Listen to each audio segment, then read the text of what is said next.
All right, everybody, welcome to day 3 of Sanaa Music Workshop. We're back again with our second. This is our second class for, I guess, basic video editing, and we have the one and only Scott Johnson teaching this class today. But before we get to the class, I just got to make some thank yous, which are very important. We want to give all the thanks to New Orleans Jazz and Heritage Foundation and the Emerging Philanthropist of New Orleans, and also 4.0 Schools in partnership with Vela for all giving us very generous grants to make this program completely free, along with these families who also gave very generous donations. The Bornstein family, the Anderson family, and the Carrara family all helped us make this thing possible. And we're going to jump right into class with Scott Johnson and video editing. Take it over, Scott. All right. Good morning, y'all. How y'all doing? This is like the one class everybody got to set their alarm clock for. That's why Darian put me in this position. It's not like the 1 p.m. class. So y'all can kind of just like, so like y'all are already up. Everybody, it's like the first face.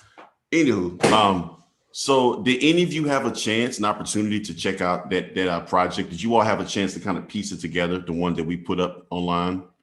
A couple of you all did, yeah? Did you all have any issues duplicating the project? Anyone? Any questions about anything so far? I have a question. Yes, sir. How do you when you get the image and you try to put it with the video, how do you crop it to the left-hand corner of the screen? Okay, so that's something called picture in picture. Okay, I'm gonna pull this up right now. All right, can you all see my iMovie? Okay. All right, somebody say yes. I can't see y'all. Yeah, we see it, man. Yeah, it's super Okay. good. I like it. All right, let me figure out where to put my box so I can talk. All right. All right, continue.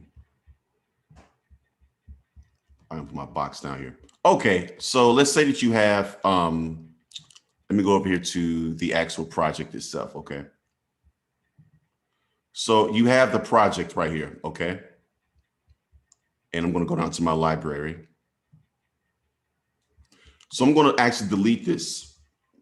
So what you do is you take this right here and you just bring it on down, okay? Now it's doing that Kim Burns effect. So I don't want it to do that. So I'm gonna go over here to the crop, okay? And I'm gonna go to crop to fill. All right, let me make sure that Matthew sent me, okay. Go to crop to fill. You with me so far? Yep. Okay, then I slide that on up, right? And I'm good, like I have it right where I want it, okay? And I'm gonna click out of it. Good, so it's done, right? The next thing I do is click this right here, and I go to something called picture in picture. So when you click the picture in picture, then you can slide it out. You can make it as big. It's going to keep the same dimension, unfortunately. So you can't alter your dimension of the, you know what I'm saying by dimension? You can't make it like a 4x4. It's going to be always like that 16x9, okay? Then once I get it to the size I want it, I can get it where I want it. It's going to kind of snap. Boop, it kind of just snaps into place. And I can make it big like this, or I can not make it big. I'll get it right here. If you want to, can you adjust the aspect ratio? I don't know if you can really adjust the aspect ratio in this unless you use the crop tool. Okay. I've noticed on some programs the crop tool doesn't work. Like mine on my iMovie, my crop tool doesn't work. On yours, it might. There's actually a crop tool that you can adjust, but you're gonna actually have to crop it. So I don't think you can actually adjust the aspect ratio of it. Does it make sense? So you can crop it to a square if you want to crop it to a square, but if you want to adjust the aspect ratio in the settings, that's one of the downsides of iMovie, that you're not going to be able to adjust the aspect ratio. Okay. All right, y'all. Final Cut Pro. Yes, aspect ratios do work in Final Cut Pro. That's one of the upsides of Final Cut Pro. You can't do that. Okay. So next thing, Tan, I want to do is I want to slide this all the way out. Okay. All right, now you see this right here. This is like the fader. So if I put it right here, I can have it fade in if I want to have it fade in. Or if I just want to just pop on screen, it just pops on screen. Okay, you with me so far? Okay, yeah, that's how you do it. So for whatever you crop in front, it's going to actually do it on the back end like the same amount of, fade in, fade out, okay? And it fades like this, and you can just go up here and you can press the export button. Boom, you press file and it's exported. All right, you good on that part? Okay, cool. All right. So that project, if like I said, if you all have any more questions, just chime in, let me know what you think, or if you have any questions about it, okay? All right. So like I said, I'm doing video editing for myself, and I also do it for like other clients. And I did it for someone who actually had a question about how to make things disappear in the screen. Are y'all familiar with like making things just vanish or disappear and all that good stuff? Anybody? No? Okay. This is like another like tip or trick. Not that you ever have to use it, but I thought this would be like an interesting project to like show you all me doing this project, okay? Let me go to the chat here. You can make money disappear. I can make money disappear faster than all y'all probably. Okay. So what they want to do is they want to do some sort of like abracadabra kind of trick, okay? And it's like, how do you film something like an abracadabra, okay? So I thought about it and I said, how would I do something like this? So what I did was I actually had to film it two different shots. And I'm going to import those shots and show you what I'm talking about, okay?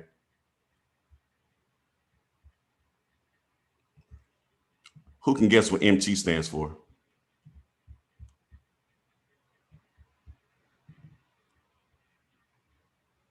Magic trick.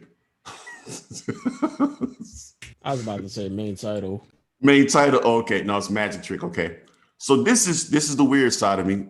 I apologize in advance. Okay, this is me about to edit myself doing a magic trick because someone wanted to know how to do this. Okay, how to just make something like how to make something disappear. So here we go. This is me. This is like the one shot. Okay, and as you can see, I'm like terribly awkward. This is my magic wand in my hand.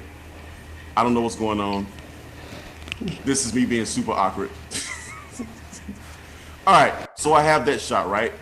Let me just play Vegetable can. I'm gonna make a can of soup disappear, okay? Can of soup disappear before your very eyes. All right. Thank you so much. This is me telling the audience, thank you very much, okay? Everybody's like laughing. Okay, so I have this video right here of the can of soup disappearing. Watch this. Disappear before your very eyes. Put it down. This is my magic wand. And abra and abra cadabra. Oh, the soup disappeared. Did y'all see it? Thank you. Thank you so much. And that's the crowd clapping, okay? Yeah, man, if you like got to know me, like you see this, definitely like a very strange side. So what I'm gonna do is I'm gonna crop it all the way to the front where I start talking right here. Thank you. This is me telling the audience thank you, that there's like an imaginary audience, okay? All right, now I'm going to import the other video that I took of the soup itself. I did a close-up shot of the soup, okay? Hope I get an endorsement from this soup. That'll be pretty awesome. So I'm going to actually use the blade tool to find out where I want to insert this close-up, okay? Abra. Here we go. And. About right there. I'm going to press the blade tool, okay? Abra cadabra. It disappears. This is me. I'm gonna click the blade tool again, okay? So I'm gonna delete that little part right there. Now I'm gonna insert the can of soup right here. There we go. There's a can of soup, okay? I did a separate shot of the can of soup, right? This is a completely separate shot. So here's the soup right here. And abra. I reset abracadabra because of course y'all heard me mess that part up. Bro. Abracadabra. Cadabra. All right, now watch the soup disappear.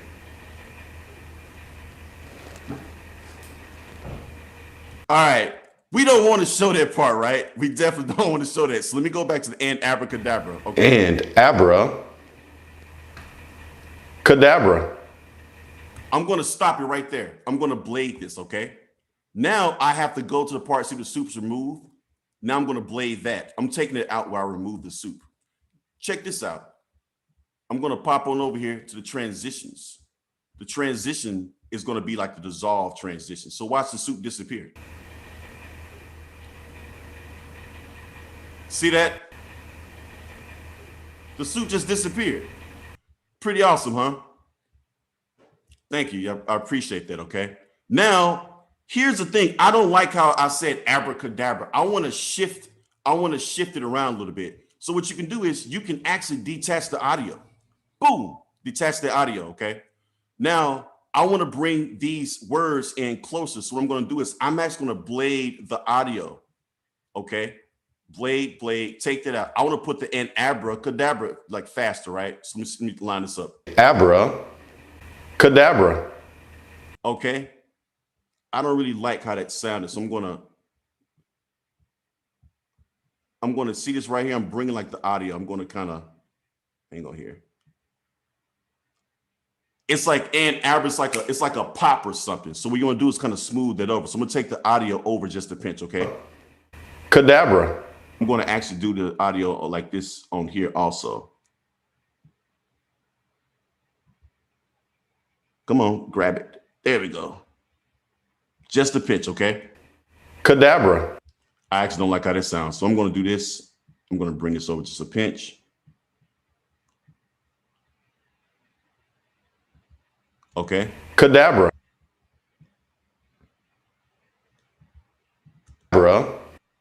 Cadabra.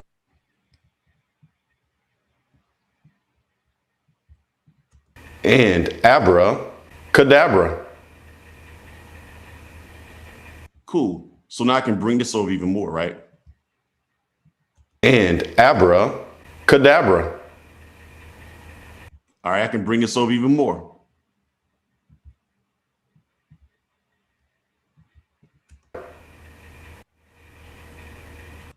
Okay. I'm gonna actually take the audio out of this, okay? And then I can bring this over a little bit more. I'm gonna bring this over a little bit more. Oops, delete that. Actually, I'm just gonna blade this whole thing. I'm gonna blade it until it gets to the audio part, okay? Click this, control blade.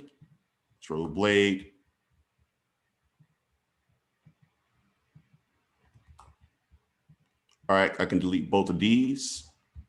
Okay. I can even bring this over a little bit more, I believe. Blade this a little bit more. Blade. Because I detached the audio, I have to do it this way. Does it make sense? And abracadabra. See, it disappears. I'm gonna bring this over a little bit right here.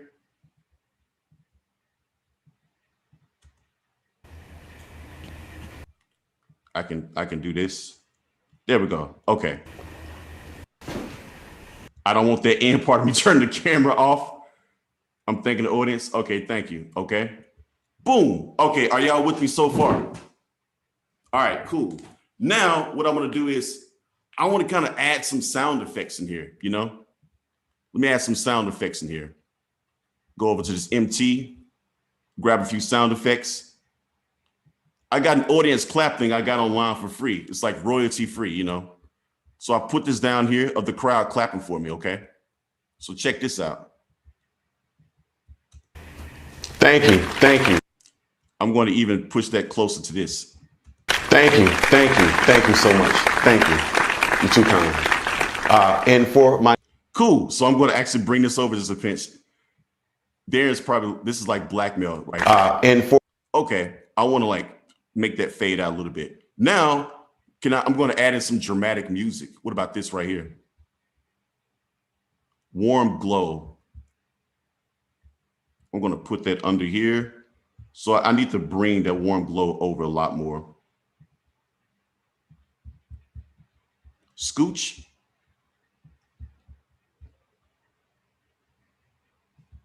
Right there's good. Okay, here we go. And for my next trick, I will make this beef and vegetable can of soup disappear before your very eyes.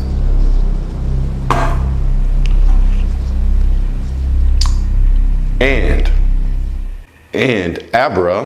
Okay, I can scoot. I think I said and twice. Let me move this over with. And Abra. And Abra. Okay, so I got this. I'm gonna scooch this over just to pinch this audio right here. Okay. And Abra Cadabra. Maybe I'll have it right here a little bit more because the abracadabra, you can hear Abra Cadabra. Okay, do you see why I slid this over? You can hear that detached in the audio right here. It's like abra, boop, cadabra. You can hear it. That's why I slid this over just a pinch to cover that up. Does it make sense? Slide the audio to kind of mask some stuff. Cadabra. Okay, I want to hear it disappearing. Let me take this.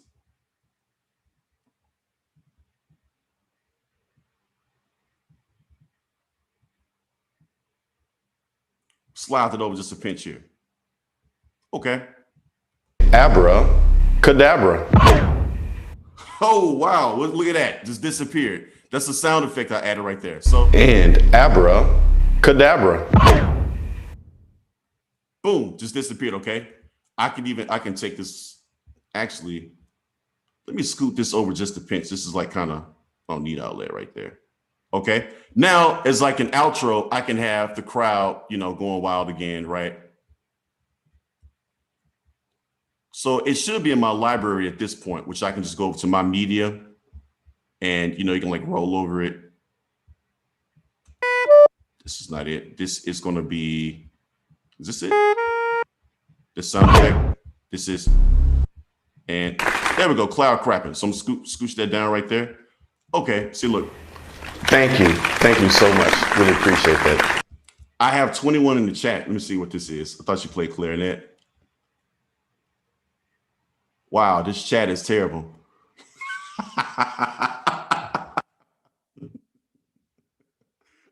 Okay, so the last part is I actually want to like the soup itself. Why don't I like zoom in on that? So look at this. I got the soup right here. Let me click this right here. I'm going to blade. Hold on a second. Get the soup. Soup. Boom. I'm going to blade it. Keep going. Can of soup disappeared before your very eyes. Okay, I'm going to blade it right here also. Now what I can do is I can go over here to the crop tool. Go to the crop tool. And I can go to crop to fill. I'm going to go to crop to fill. I'm zoom in on that soup to make it dramatic. As y'all can see, like I purposely flipped the soup around because I don't want to show the name brand just in case, This is real soup in my house I bought from the grocery store like not too long ago, by the way. Okay. I'm going to click out of it. So watch this. Beef and vegetable can of soup disappeared before your very eyes. Did I go too fast to show you how to crop that in? Okay, cool. Yeah. And vegetable can of soup disappeared before your very eyes. All right, now let's go over here. I think everything looks good. Let's export this bad boy, My Movie 9. Save it to desktop, and you can look up here and check the progress. It's progressing. It's actually rendering. Scott, out of curiosity, are you able to do the same video with other food items or just soup? Only soup for them. I tried to say that with straight as her faces, but yes, only soup at the moment. Sorry. So no pizza. I actually have this loaf of bread. I have like 2 pieces of bread left. I was going to make that disappear. I think I ate it though before I got to it, Okay. So this is my movie number 9. Where is it? Right here. This is the final product, y'all. So check out the final product. Okay. Thank you. Thank you. All right. Thank you so much. Already straight off the bat, I don't like that because I forgot to do the transition. Let me pop back over here to iMovie, okay? I want it to fade in. So I'm going to actually go to a transition to where it can like just fade in there, okay? Cross dissolve. There we go. Thank you. All right, see what I'm saying now? That's the cross dissolve. I hope that I didn't go too fast. Okay. Now let me export the movie. My Movie 9, save. Oh yes, replace that one. Let's check out the rendering going on in the upper right-hand corner.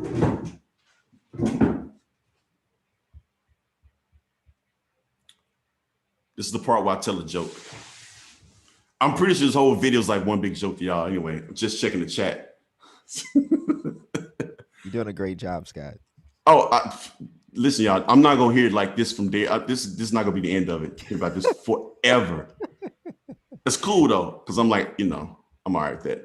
All right, so here we go. This is the final product. Thank you so much. Thank you. You're too kind. And for my next trick, I will make this beef and vegetable can of soup disappear before your very eyes. And abracadabra. Boom! Look at that. Just disappeared. Thank you so much. Really appreciate that. Oh, you're too kind. Thank you so much. Okay, and I want to. Thank you. No, don't ever play it again. All right, I want the transition at the end, which I actually didn't do. But you all see like the process of something. Like you have to kind of do some sort of forward thinking. Like, okay, video editing is nothing but like a series of problem solving. It's like I want to get this done. Like somebody asked me to do it, so I have to sit and think about how I want to get it done. You can even add a puff of smoke in like a special effects plugin, which, like I said, iMovie, unfortunately, you can't add special effects or different plugins and titles and stuff. It's kind of like what you see is what you get, okay? And also, I think someone's asking me about some split screen stuff. What you all can do, my iMovie is like slightly limited, and I don't want to just limit it to iMovie, so I actually want to do a thing in Final Cut that you will see. I'm talking about the split screen. Any questions so far about my magic trick? Can you zoom in on like a moving part? Or Oh is yeah, that not possible? No. You can zoom in. Is that Anthony Beavers? Yeah, that's Anthony. Yeah. Oh, Anthony, what's going on, man? I saw you at the Roy French. I meant to say hey, but I think you dipped out. Yeah, you can actually zoom in on anything. It could be a still picture. Anything that you press the zoom around, whether it's moving or not, like that's what's going to happen. The can of soup was moving, but my hand was like steady. It's like a skill set of mine besides making cans of soup disappear. Okay. Yeah. So anything you zoom on, it's whether it's moving or not, it's going to be zoomed in on that area. Now, whether or not you want it to move with, you have to go frame by frame. Yeah, that's what I meant. Move with it. Oh, like actually, yeah, you're gonna have to go frame by frame, like stretch your timeline out and go frame by frame and do that. It's possible. It takes a while, but it's very possible to do that. You can also, Okay. Anthony, you could download a plugin called Trackers. You can just Google like that. That makes it easier to do that kind of stuff, so you don't have to do a keyframe for every little thing. I can't. Well, so I'm speaking from iMovie. Is that what you're talking about, Anthony? Yeah. Okay. Yeah. So iMovie doesn't do that. But yes, the other like Final Cut is just like this bottomless pit of plugins that you can download. What's the one you said it's called? Trackers, Darian?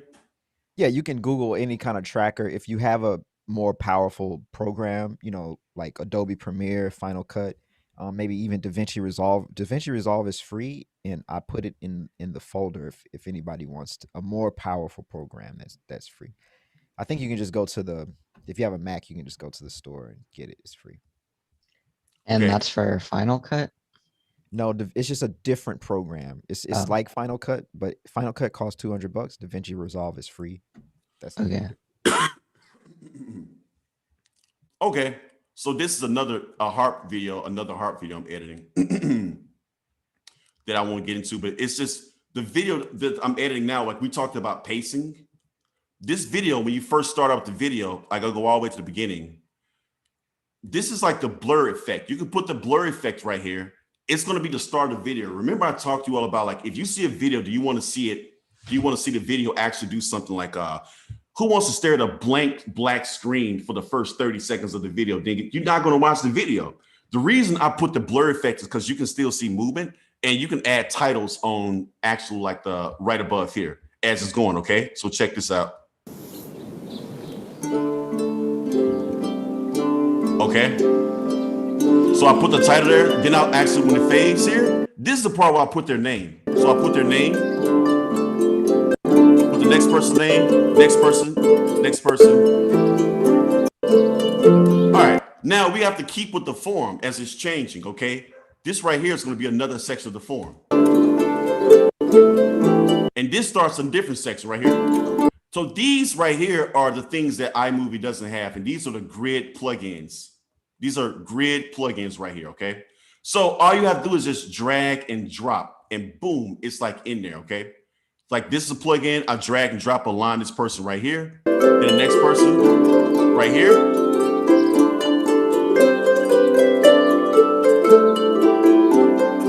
Since she was first, I want her to leave, and I want this person to come to another screen to come here. So watch this. Boom. The next person is changing with the tempo, with the beat, right? Here's the next person on the right. And here's another person coming up on the left.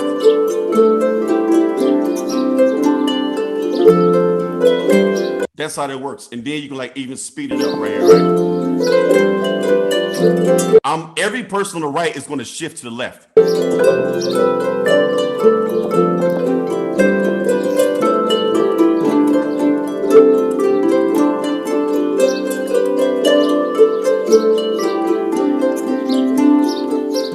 So this is more coming from the point of pacing itself, okay? It's all kinds of different ways that you can edit these videos. It's 5 harpists. So it's going to be like slightly uneven, you know, with these things. But this is just like another way of pacing, okay? So I'm going to pause this since we don't have grids on iMovie. I'm going to show you, I think Seth and I talked about this briefly. I'm going to show you how to do a grid. Let me get rid of the magic trick here. Oh, I want to save that for sure. Okay. Now, it says import. I'm going to import some files here. Let me go on over to, I'll import this from the first video.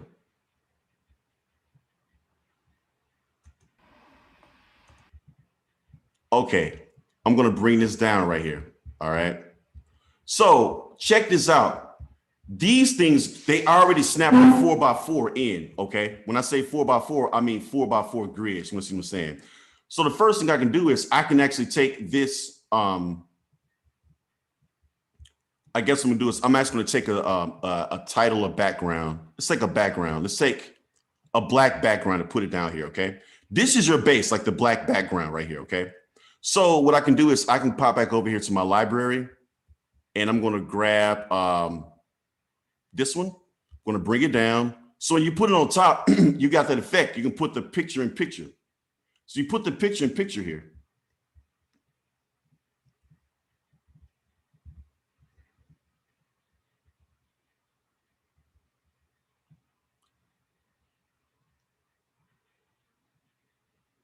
Can y'all see that? Like it's kind of the snap right here. See the snap? Can you see that?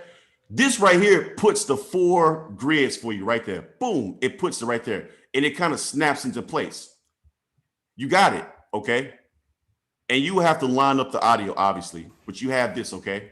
So you have this. So the next thing you can do is I'm gonna blade this just to show you really quickly, okay? Let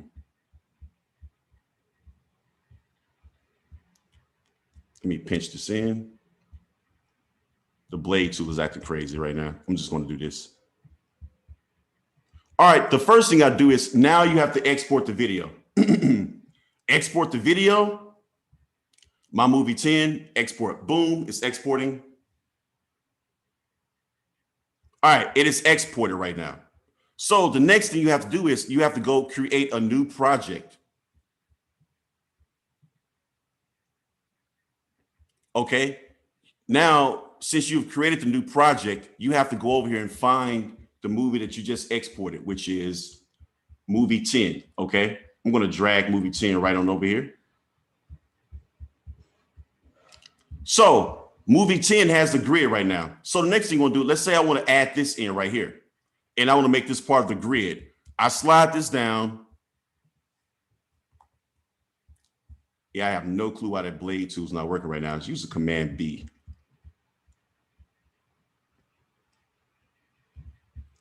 Now I'm going to do the picture in picture. Okay. I can do the picture in picture, come over here with this, cutaway, picture in picture. Now what I do is I try to make this, I line this up like this. It snaps, it's going to snap into place. It snaps into place. Boom, it snaps.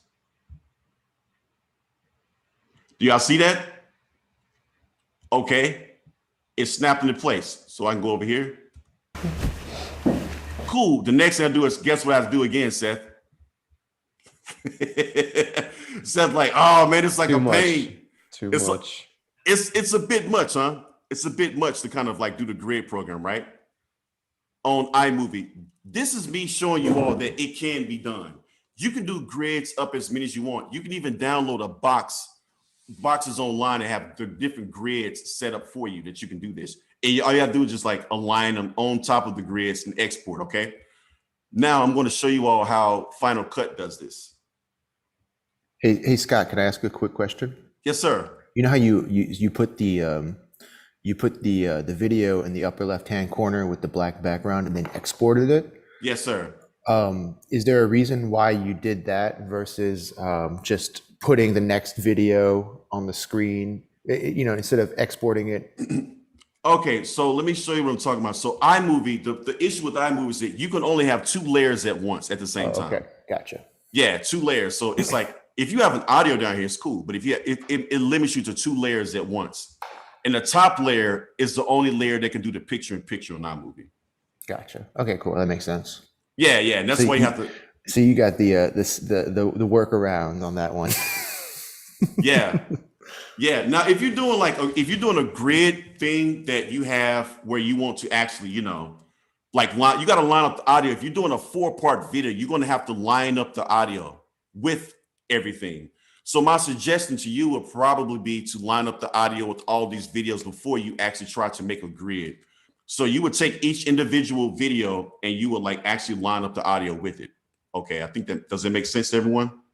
So you have all your videos, all the audio lined up, and when you export it, if you want to put the nice audio from Logic under it, that's fine as well. So that's how you do the grids. But let me pop on over here to Final Cut and show you how to do the grids also, which is definitely it's, in my opinion, it's easier. Okay, I want to hop on over here. I'm going to do a new project because I already got a different library.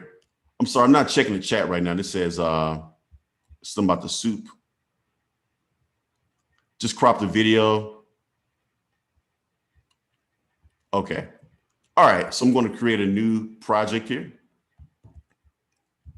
Now I'm going to take several different videos. I'm going to take this as one. Oh, I'm sorry. What Final Cut, the first thing you do is you can import a video, you can import a picture. It doesn't matter what you import. Import something down there. What you got to do is hold the Shift key and press delete. Or click this Shift delete. Do y'all see this gray box right here? This is your foundation. It's like the basis, okay? This is so that whatever's at the bottom is going to be the anchor. You can stack a bunch of stuff on top of the anchor. The anchor is not going to move. You do not want your first video or your first picture, whatever it is, to be the first anchor, because what happens is anything you do to that picture or video, everything else is going to move with it. And you're just not going to be able to stop it.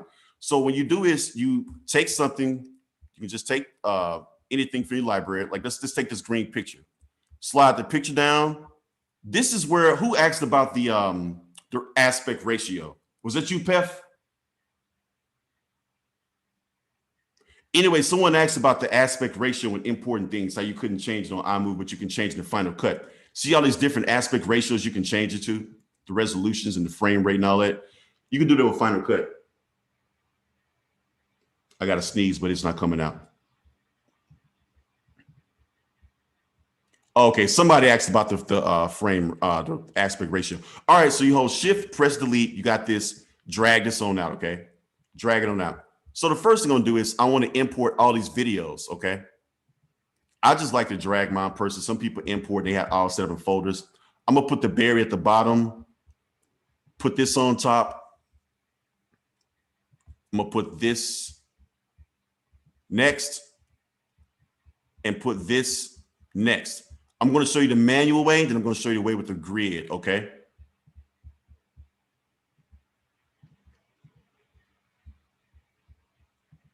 Now here's the manual way. See how this is the anchor? Got the anchor, that's good. Let me pop on over here, okay? So the first thing you do is you click this button right here, okay?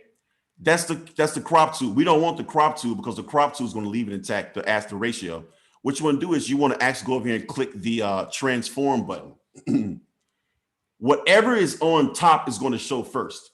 So I can bring this in like this. And there's also a way that you can like actually do it over here. See that? Like you can scale that. We don't want to scale that, but you can move. Y'all know like in math, I got the X axis and the Y axis. This is the same thing. I can take this, I can slide it on over. I can, figure it out. I can put it up here. Final Cut, unfortunately, when you're doing this kind of stuff, it doesn't snap. Let me go to the second one. This is the second one. I can put this over here. Let me go to the third one. I can put this over here. And let me go to the fourth one. I'll put this right here, okay? Then you can like toy with the boxes over here with the how big they are, the positions, and you want to end up getting the position the same way. The scale all, I can make all these 25%. I can make them a 25% if I want to. I can make it 33% if I want to. I can make it however big. But if I make this one 33, what I might want to do is you want to make sure that these levels mirror each other, okay? So if I make this one 33, I also want to make this one 33. So they can all be 33, okay? And you can like, align them, figure everything out, move it over. Why do y'all think this is black back here?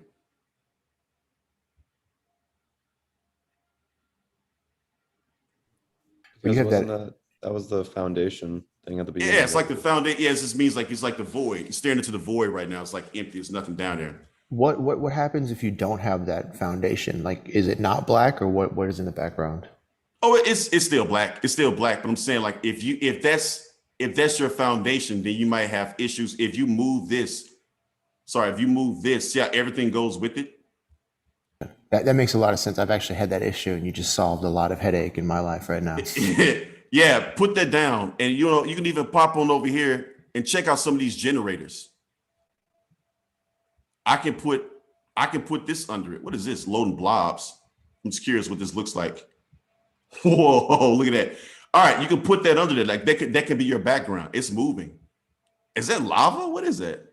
I don't want to like that to mimic. I'm like hanging out in the volcano playing some sax music,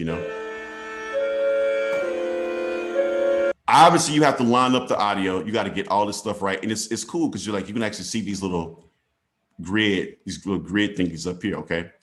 Okay, I hope that answers you all's questions about grids because I think a few of you had some grid questions earlier, okay? So what I can do is I'm going to actually show you all how to do the grid plugins for a second here on Final Cut, which is super cool. I'm gonna go back to my library here. Cool. I got a question. Yeah, Can you crop videos? What do you mean crop? Like the video image size. Oh yeah. You mean like actually crop, right? Yeah. Yeah, go over here to this tool right here, this like transform tool. Click this, click crop, and then you can actually like take this, whoops. Sometimes it's a little tricky to grab. Oh, I have the word struggle grabbing this. See how you crop that? And you can click the done in the upper right-hand corner and it'll finish it for you, okay? Okay. All right. I actually want to take the whole clip. I'll just do this. This is fine.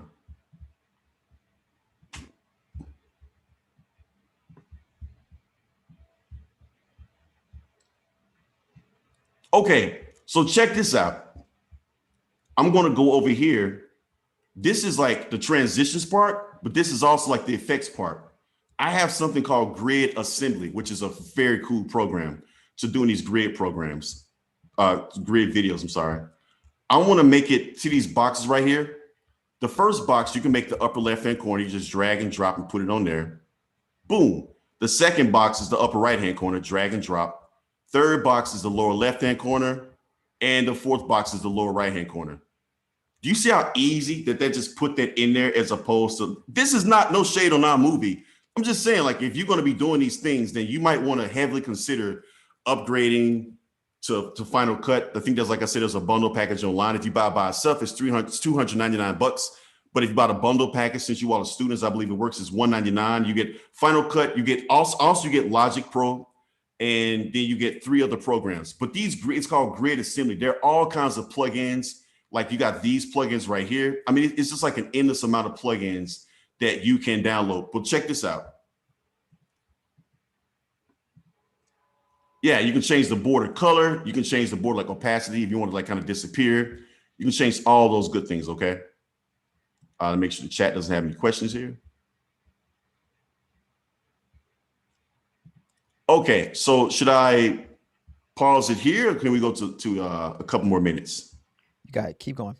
Okay, cool. That's the grid part of it, okay? Which is what I want you all to do if you have iMovie. I want you to practice actually, lining up audios and doing grids, okay?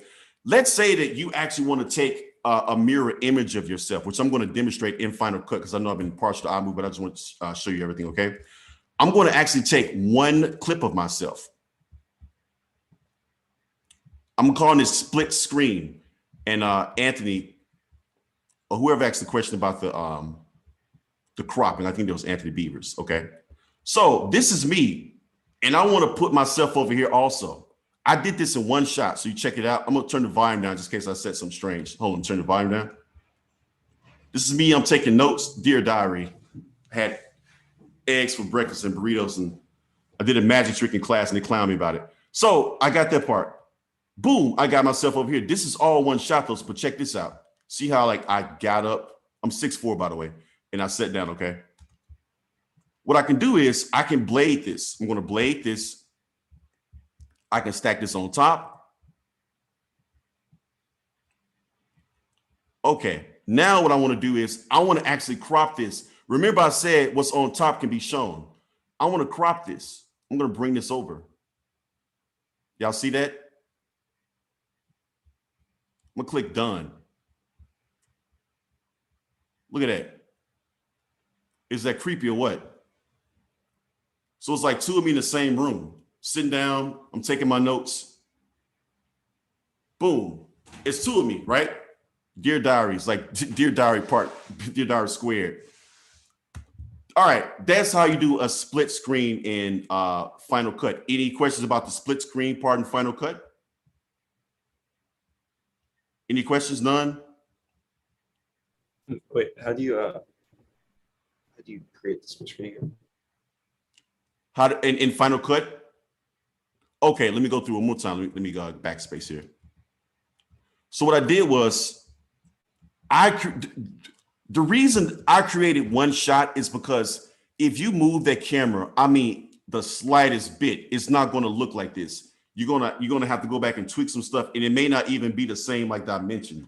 So that's why I did this in one shot. So the first thing I did was I bladed it where I wanted to split off. I bladed right here because that's why I wanted to split off. You with me so far? Okay, I stacked this on top because I want them to coexist at the same time. So this is me like straightening a picture. I'm a terrible actor. This is me straightening a picture right here, okay?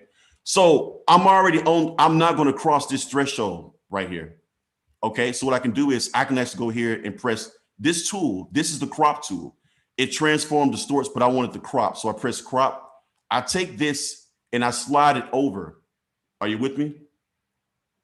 I slide it over because it opens up that bottom clip for me.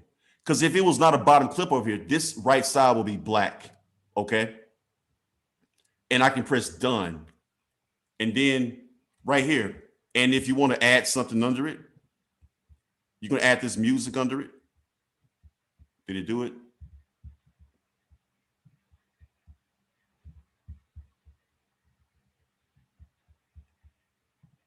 Okay, now check this out.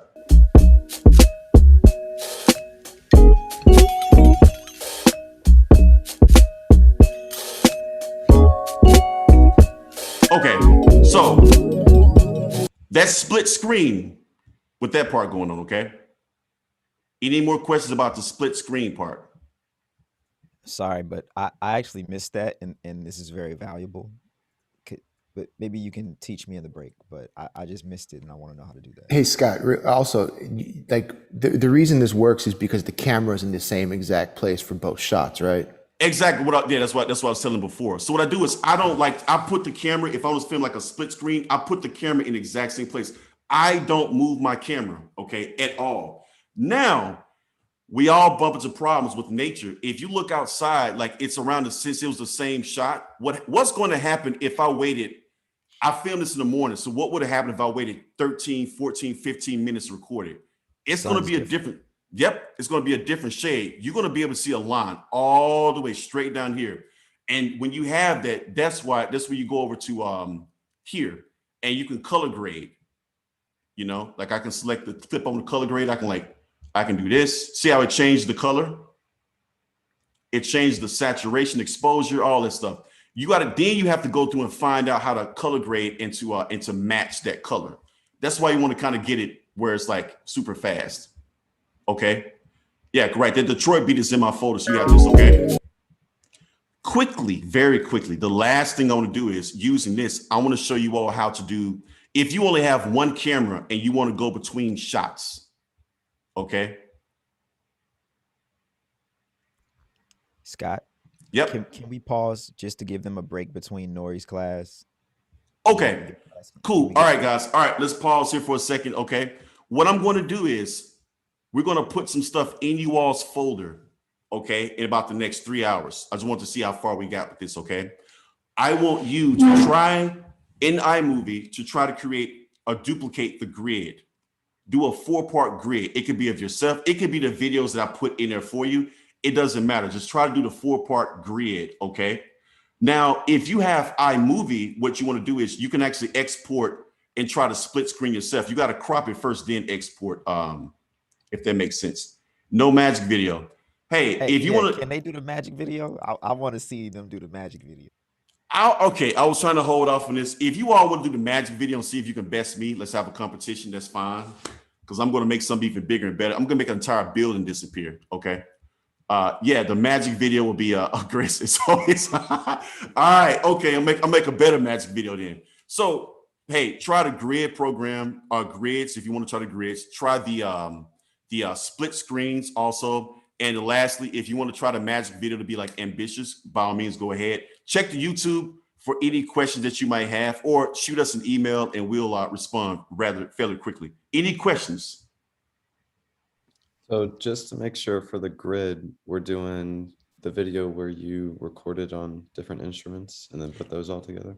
Exactly. And don't worry about lining up the audio at all and all that stuff, but just, I'm going to put 4 videos in there for you, or you can put 4 videos that you have personally that you want to do a grid. It doesn't have to be my videos. It can be, you can only do 1 video at a time. And you will see what I'm saying. Like, go back and check the part, whoever that question was. You export one video, then you import it, and then you put another video on top of that, press picture to picture, line up where you want it, export that, then bring in that second movie, and then bring in the third clip, stack it on top, picture to picture, then export that, bring that movie back in, and then put the 4th one. Okay, I hope that answers M. I can't get back to the chat. M's question. Right, exactly. You have to export and add it on. Exactly. Yes. And Scott, I just wanted to tell the cats, we do have some scholarships available for software. And also I've also included, DaVinci Resolve, which is more powerful than iMovie.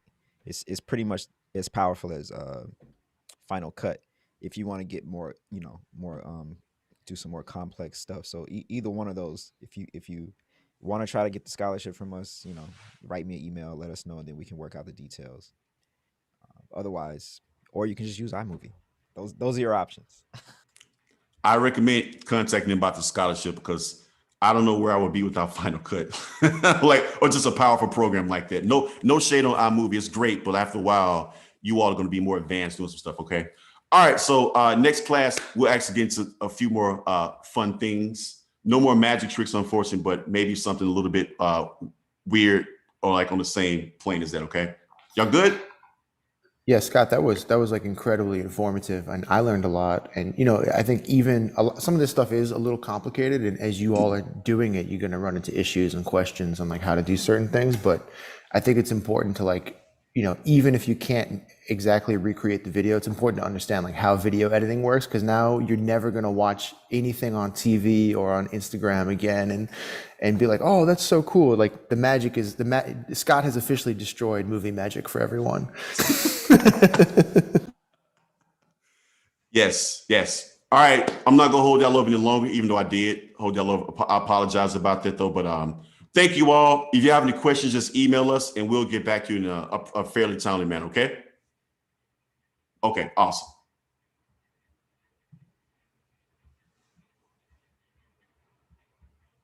Mr. Douglas, you're muted if you're talking. I was like, we're gonna take a 10-minute break from this point, and then we'll get to Mr. Norris just so y'all can have a little time to decompress, get some food, hang out, talk to us. Yeah, Scott. Hey, man. I'm gonna make that. I don't know about y'all, but my magic video gonna be fire, dog. Hey, I'm coming for everybody. Let me see who in here. You coming for everyone? Oh no. Yeah, I'm gonna make Greg disappear. Can we? You don't have. I can make that happen easy. Can we show some maybe like at the beginning of class, or if you want to log on a couple minutes early, can we show some videos? If anyone has edited anything, I would love to see some of the cats' videos. I think it would be hilarious. Oh yeah, man. Okay. All right. Well, I'm curious if anybody video edit the video from last week that they can show us real quick. Seth, okay, somebody share this. Wait, let me give somebody. I'll let y'all share. Okay, now somebody share it with us. I'm curious. I want to see it. What were you about to say, Scott? Oh, I'm going to do another magic video, and I'm going to blow all y'all. You know what? Miramax, A24 Films, Dolby Digital. Everybody's calling me, asking me how I did. I'm like, don't worry about it. I'm like, don't worry about it. It's like, get out my inbox. I got all y'all. Watch. It's magic. Wait a minute. It's magic. It is magic. Beef said it don't sound right. It's okay. Hey man, but let me tell you what's really magic is if you can be a jazz musician and make $1 million appear. Oh my gosh. Yeah, man. That takes like falsifying like a PPP loan. Do you know how that happens? You know what goes with that? I know, right?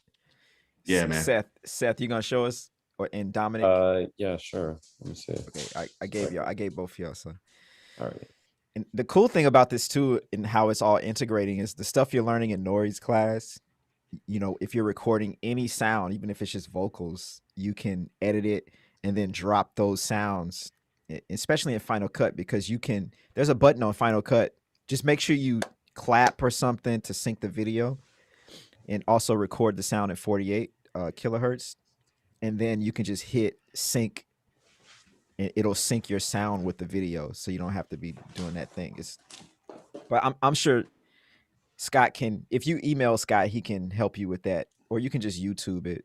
Either way, because it just gets more complicated as we do that kind of stuff. But I'm taking this challenge real serious, man. I know you are. I know you got too much time in your hands. Well, not really, but I'm gonna make time just for this. Awesome. Okay. Well, all your instructors are going to strive. You're going to see as an adult how we're going to go like above and beyond. All right. I got you there. Challenge accepted. Yes. Yeah, I see Yuichi in the background too. Do you hear me? Yeah, I hear you, Nori. All right. Yeah. Okay, y'all. I gotta bounce. I got another class to teach off campus. So okay. All right. I'll catch y'all tomorrow. Okay. All right, man. See you later. I'm sorry. Friday. Yeah. Yep. Gotcha. Okay. All right. Okay. All right. Later. Yeah, I gotta figure out my settings real quick, so it might take a little bit. What about you, Dominic? Can you share yours? I think if you have to export it, or if you haven't exported it, I don't know how to do it. Or I guess if you hit share and then share the program and just make sure you hit share sound, then it should work. Do I have to share my screen here? Yeah, you have to share your screen. I gave you permission.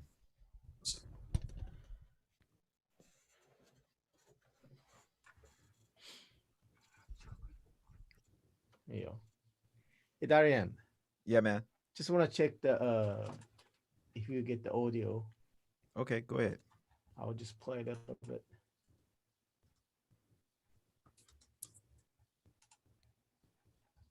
We didn't hear any sound. You gotta hit share sound. Yeah.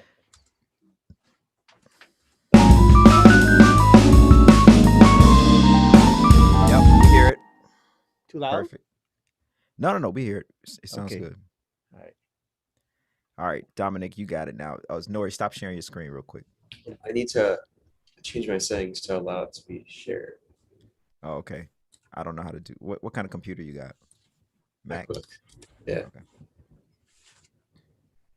You just. I need to quit the meeting in order to change these settings.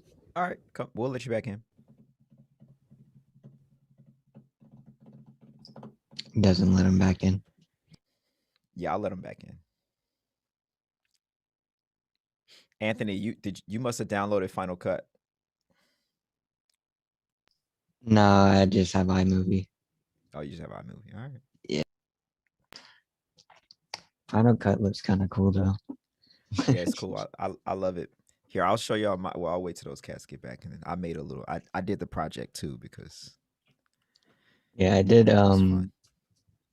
I don't remember his name, but the movie guy from yesterday. FEMA. Yeah, I did like 4 different versions because I couldn't find a song that fit, and one of those versions I thought was really funny. Okay, Yeah. you wrote something? No, I didn't write something. I just put music to it. No, you have to write it. You Wait, have what to you write mean? it. You have to write a song. Oh, write a song? Oh, Yeah. ah, Because think about it, if you were if someone hired you to score a film, you can't put someone else's music on there. You got to put your own. I mean, you can, but I guess it's okay to put some other music on there. Well, I'll let FEMA decide. You do your thing. I'm cool with it. okay.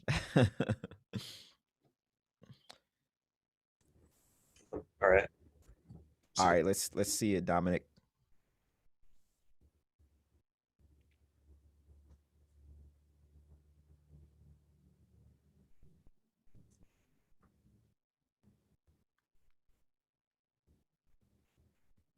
You can see that?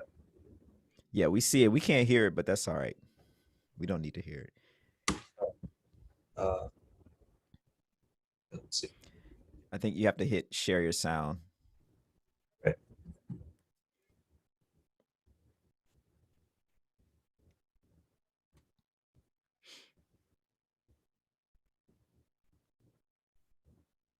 All right, there we go.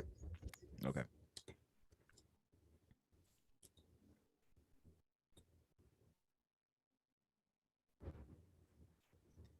All right, how about now? Nah, it's okay. It's all right. Sometimes it's hard to get the sound to work, but it looks good. You did it. Nice. You could add like a title and some, in like an outro or something like that. Oh yeah. You could do that too. Cool. Great job, man. Seth, did you do it? Are you ready? Or are you still figuring it out? Is Seth here? Yeah, he's here. Man, my bad. I'm eating. It's all right. It's weird. I did it and I saved it, but I didn't save like the Final Cut project, so it deleted my Final Cut project. But I did I do the see. video. So Okay. No worries. Well, hey man, make sure you save the magic trick Final Cut project because that's gonna be funny. I know And it's gonna be so tempting not to do any of the other like homework for other classes. I'm gonna just be working on that. well, you got no, you got till Friday. It's all right. You'll figure it out. Here, I'm gonna play I made one too. Let's see, here it is.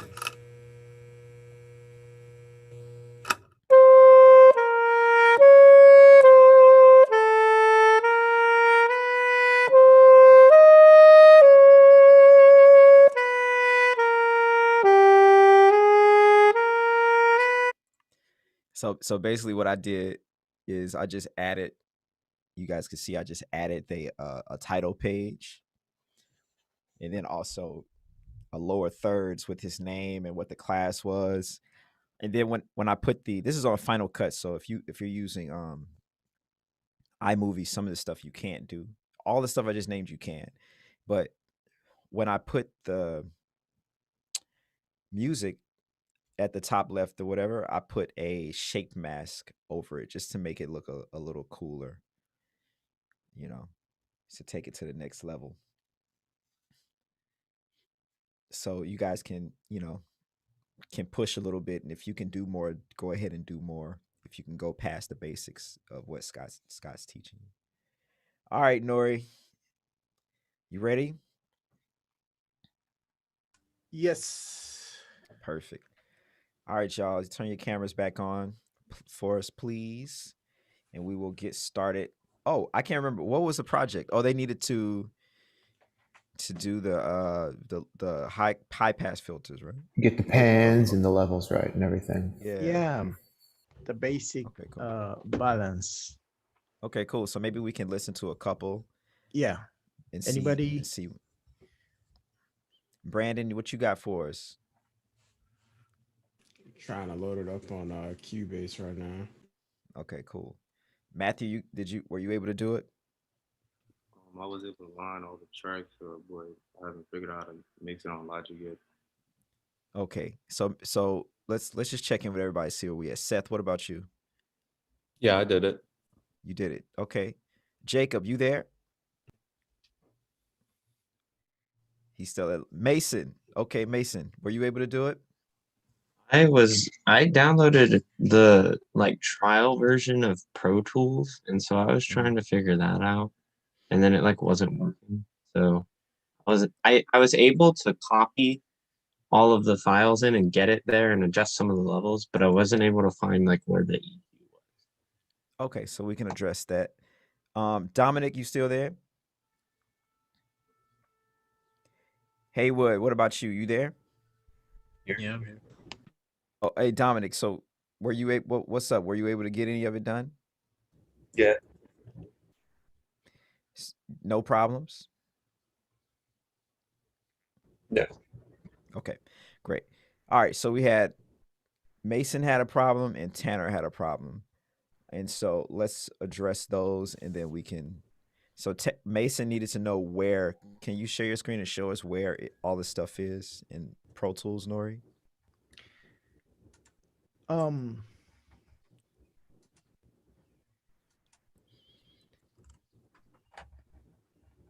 What do you mean by the He needed to know where the high pass filter, how to get to it. He Oh, couldn't figure out how to okay. get to it. So you guys seen the screen right now? Yeah, we see it. All right. So the high pass filter is in EQ. Well, EQ and high pass filter is the same actually. So whatever you see this is insert plugins. You open EQ. There are many kind of EQs, but I use like basic EQ, the free one. Open up, and this is the regular EQ looks like. And only using the low part of the EQ, that's actually the high pass filter. And if you see right here, it says HPF. This is high pass filter. So engage. Okay. He says he's good. Yeah, okay. So, all right. Okay, Matthew, what was your problem? Let's try to solve that. Yeah, my problem was that I couldn't figure out how to like pan the audio in Logic. Oh, in Logic, panning, audio, and Logic. Okay. Maybe you know it, right? Yes, I can answer that question. So if you look at your bar, like in Logic, where every track is lined up on the left side, should I just share the screen? Would that be easier? Yeah. I gotta open. Let me open my Logic, y'all. Give me just a second. And give me a second here. Greg, you don't happen to have your Logic open, do you? Okay. Here we go. I got it open. Yeah, I can open it up right now if you want. I got it open. Okay, so can you guys see that?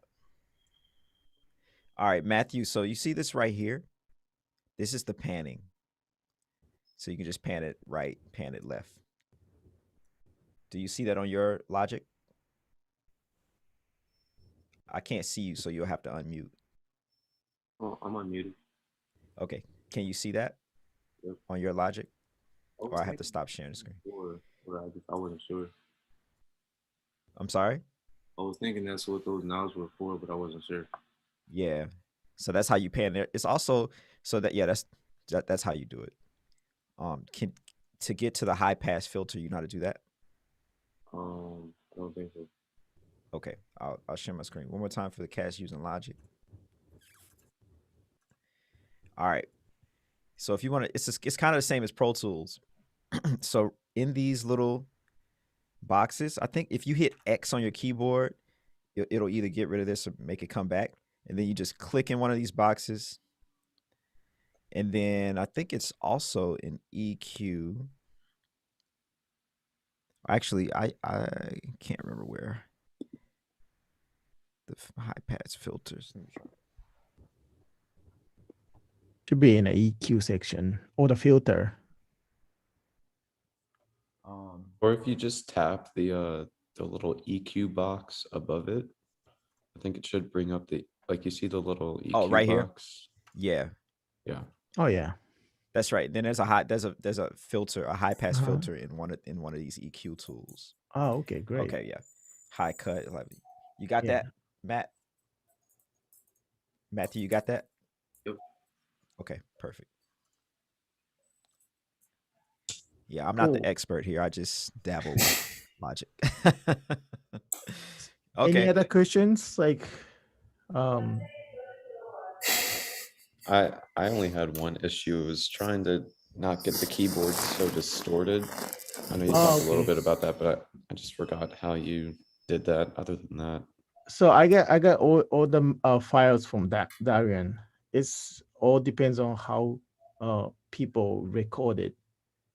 I think the keyboard on the our file is already distorted, so don't worry about it. When you record, whatever trumpet or vocal or drums, try not to distort. That's the only key for the recording. And how do they ensure that it's not distorted? Well, the easiest way is just playback. If sound's not distorted, then it's not distorted. And just look at the meter. Its meter is clipping, gets to the high red zone, that's clipping. Every time you guys record and there's a mic gain, you don't need to turn up way much. It's better gain low than high, because you have a chance to clip the sounds if gain is so high. So just start from the like little, just trying to like turn up little by little. Then see if the meter is up in maybe around the half. Just to reiterate what you're saying, like when you're recording live instruments and you're trying to get the gain levels right, like what is, you said like half is about where you want it to be? I'll show you. Okay, so this is the meter, right? Let me do this. I'm about I play bass. Everybody plays the instrument, right? Let's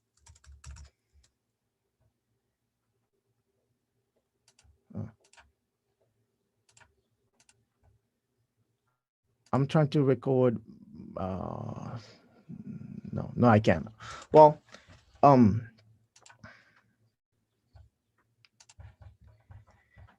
let's use bass track. The bass track. This is after I adjust the level. But when you plug in the bass or the mic, the source coming to the meter, and this is about half. This is way when you blow it like really hard, meter goes up, but still you don't want to hit the top. So I'm saying like, for digital recording like this, the sounds doesn't change if it's low recorded or the high recorded. Only high recorded is have so much chance to clip the sound. And Even also you like, oh, I'm so sorry. or even you record like very very low, you can turn up after, on the mix, so you don't need to worry about it. And kind of what you're saying too is that like if you clip the sound as you're inputting, like as you're recording, it's tremendously difficult to fix that, if not Well, impossible. well, maybe you can if you use like very expensive like plugin, but it's almost You want to avoid that. Yeah, you don't want to do it because almost a pain as like almost impossible to fix it. And sounds gets changed if you use like some kind of plugin to get rid of clip. Yeah. Any other questions? Okay. The last week, not the Monday, I think I talk so much, but this time I will show you what I do. This is kind of my final mix. And I want to show you, I want you to hear what I do, what I did. I spent maybe 1 hour or 2 hours to do this. Let's listen this first. Let me know if it's too loud. You better batten down your hatches, should be all I need to say.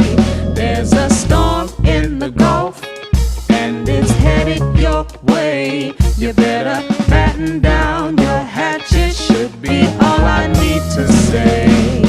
Okay, so this is what I did, and this is my mix page, mix screen, and those are the plugins, right?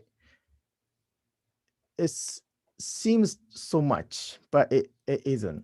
I'm only use the basic plugins, EQ and compressor and reverb. That's it. So we all know how to set up for the mix already. We put everything in session, and we balance with the faders already, and did the basic treatment with the high pass filter. So from there, something I did and I didn't on the Monday class, I cut all those unnecessary like silence regions, just to make it like clean, just to have a clean region, clean sound. Like this is a vocal track. I found a little stuff right here.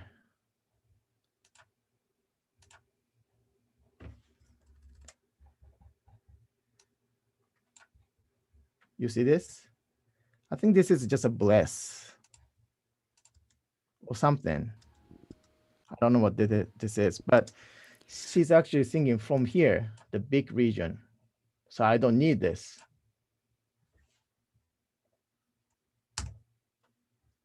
So I cut it.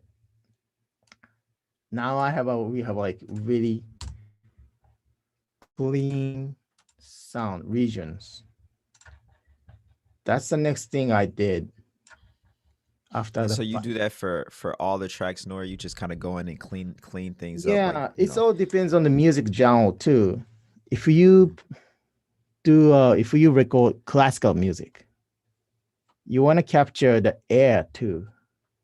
Like, so in that case, you leave everything but this kind of pop-ish jazz slash funk, you only need the the main sources.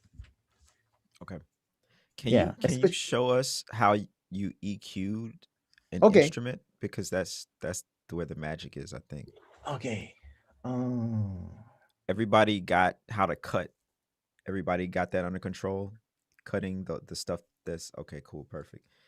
so We're I I'll. gonna we're was gonna want to listen to. Go ahead, Dom. I was gonna ask, Mhm. uh, so you thought that the drum overheads didn't need to be EQ'd at all? Well, I do, but this is kind of tricky. Um, Instead of using EQ, I use a high pass filter. This is a part of EQ too. For the overhead, I don't need to hear any low stuff. I want to hear cymbals mainly because we have a snare mic and bass drum mic, so we don't worry about snare mic and bass drum mic. So I only want to hear this cymbals and toms. So Yeah, that was my bad. I didn't see that you put them in a bus. I just saw their two channels next to it, and I thought you didn't EQ it for a second. oh, But okay. I see that you did. So like instead of it just cut, I use a different words. For the overhead, cutting row means like use a high pass filter to like cut the unnecessary low frequency right here. These are bass drum frequency mainly. I don't need it. So this time though, I didn't EQ crazy, but some of the track I hear little too mad or too dark.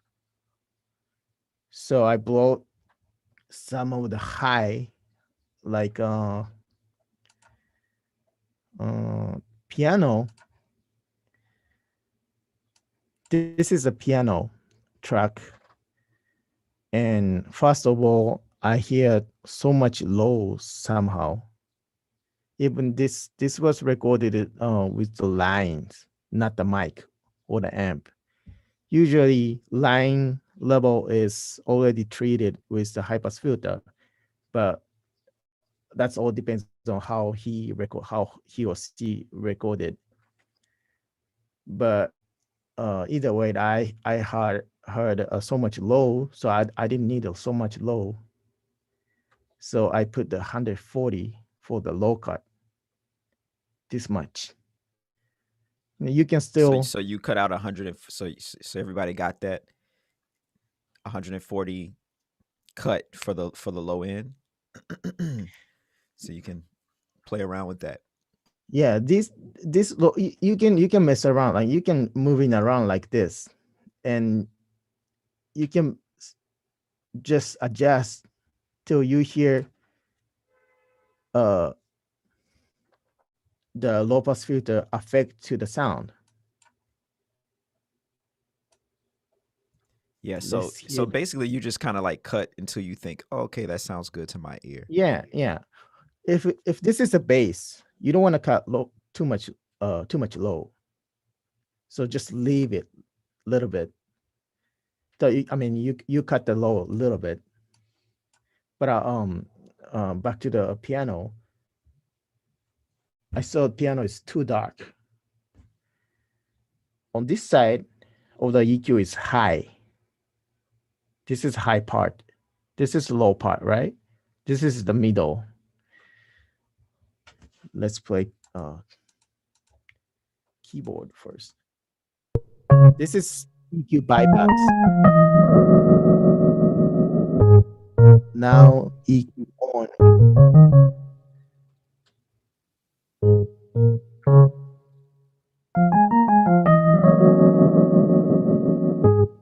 Off.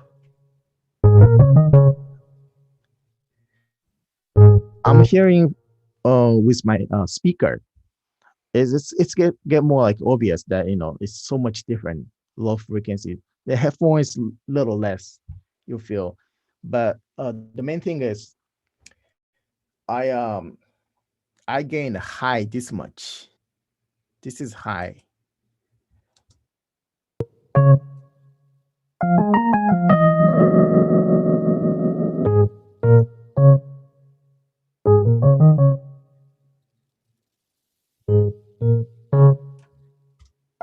So what you do is, listen each tracks, and you can adjust whatever you need to.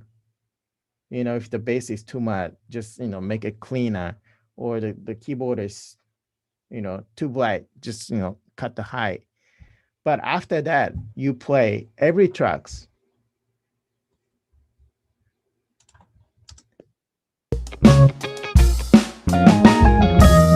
How the piano is playing.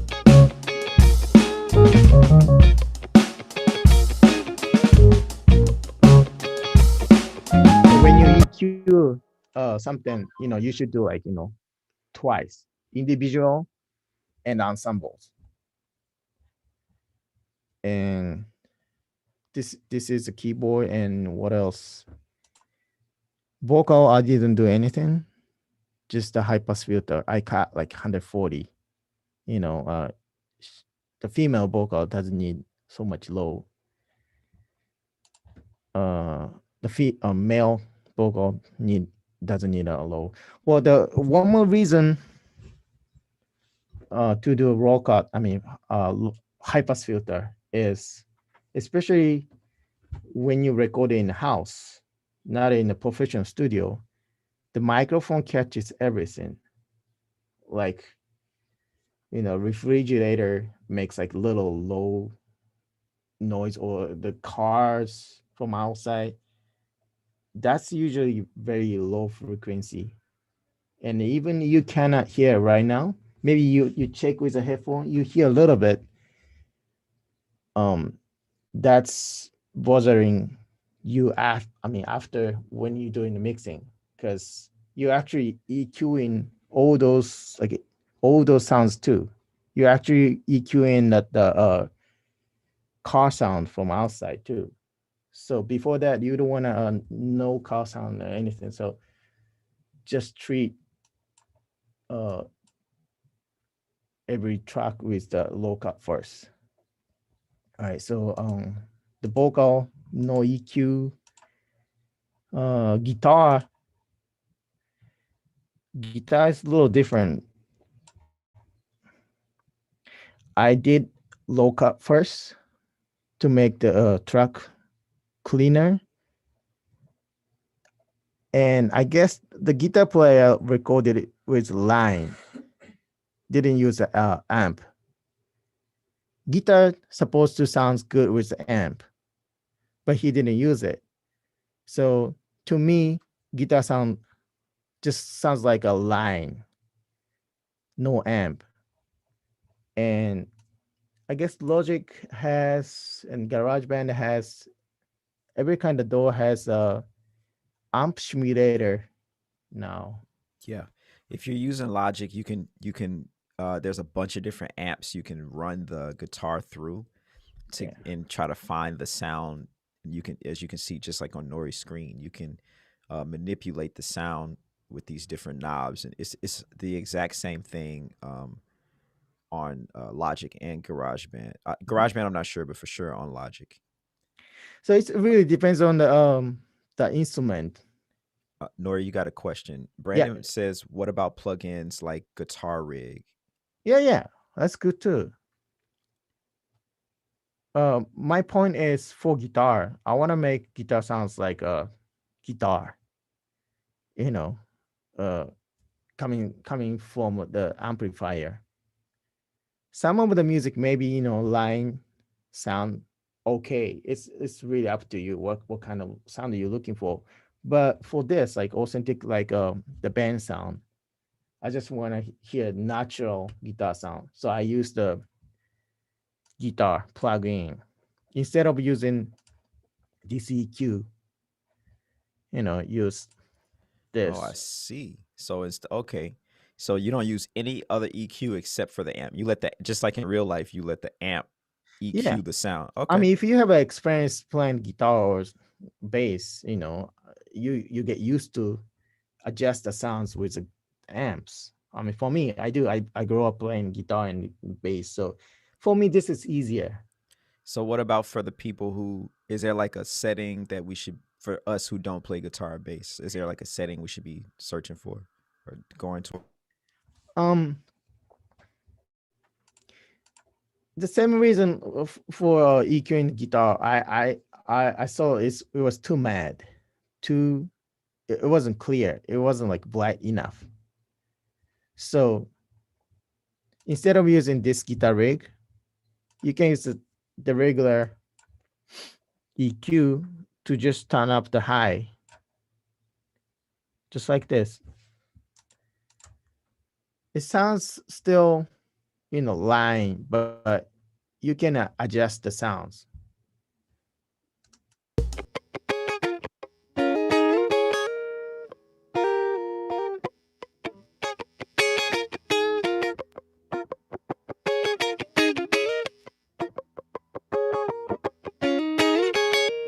Okay, cool. So what are the settings on the amp though? Um, pretty much same thing I did. Bass, I didn't mess around. Mid, I didn't do anything. 12, this is high. I Oh, boost the high. treble is the high, so you boosted it. Yeah, boost it a little bit. Pleasance is kind of high too. Like, but I didn't really mess around. So basically, for guitar, I boost the high a little bit. Okay. Yeah. Also, because guitar player was using line and no effects, guitar amp usually have some kind of reverb on amp. So I found the reverb, guitar reverb kind of effects. Oh, I see.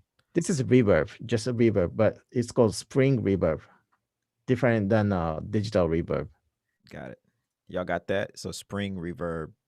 Because you'll find in your program there's like thousands of reverbs, and it's just like, damn, which one do I use? Yeah. So the point is, do whatever you feel. I mean, if you think it sounds good, then do it. I mean, there are thousands of plugins, you know, and maybe not for the guitar, but you can obviously you can use for the guitar.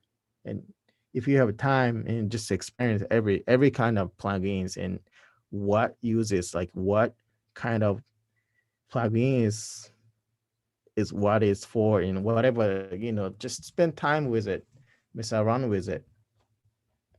Okay. Yeah. But I'm trying to make this guitar track as close as guitar amp sounds, amplifier sounds. So after I made guitar amp sounds here, I put little bit of slash compressor. Oh, that's a compressor. Yeah, but for the compressor, this is deep subject too. But basically, compressor makes sounds compressed, less dynamics. If the guitar player plays not even, if he plays loud and soft, compressor makes like loud part compressed it down, and lower part bring up, and trying to make it middle. You don't want to hear like so much dynamics in the mix. But at the same time, for me, I don't want to hear some complex sounds. I just put just a little bit. So what's a little bit? What's the setting? Um. Okay, I'll show you.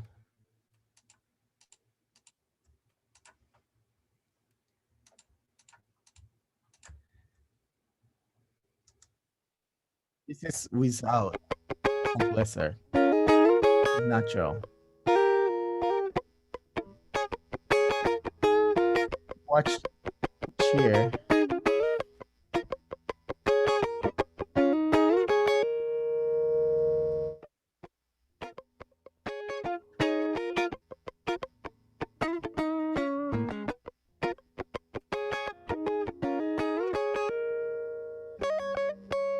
So whenever guitar players plays down picking, that's an attack.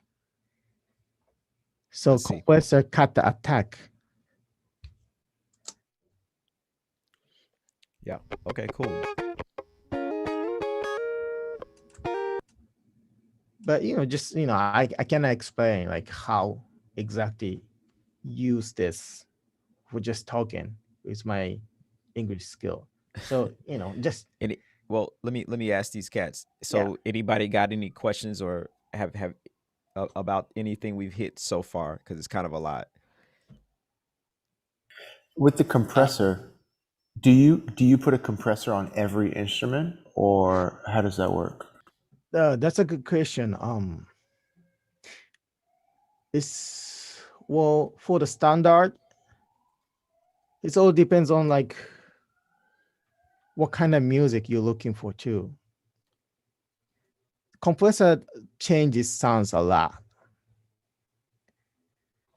If let's say when a classical piano player plays beautiful, authentic, some kind of back music, and you use a compressor to change players' dynamics. Some people doesn't like it. So I don't usually use compressor for piano. Um, but like a trumpet has so much dynamics. When trumpet player plays like regular lines, signal just goes like this. But when he hit high, it goes like this. Right. So And that's it's more used to kind of like wrangle loud instruments to keep them yeah. in check. Okay. Can Yeah. My I? Like point is like you can use a compressor well and it sounds still natural, but doesn't hurt your ear and or the speakers. Is You there know is what I mean? there this is totally random, but like one or two times I sat in a mixing session like with Dave Farrell, and he like went into the audio files and like was actually like bringing down the volume in certain Mhm. spots and bringing up the volume. Is that like kind of maybe the same gist of what a Yeah, it's the compressor is same. doing? Yeah. Well, the when a compressor wasn't invented, people use his hands to control the sounds. You've seen like the movies or the recording studio. There are so many faders. People just doing this all the time from the top to the end. So compressor is kind of automatic fader, kinda. So if it's too high, then just bring it down. Too low, up. That kind of stuff. That's the base, knowledge of the compressor. But this is deep. I mean, I'm still like struggling. I'm still learning. hey, Seth has a question. Go ahead, Seth.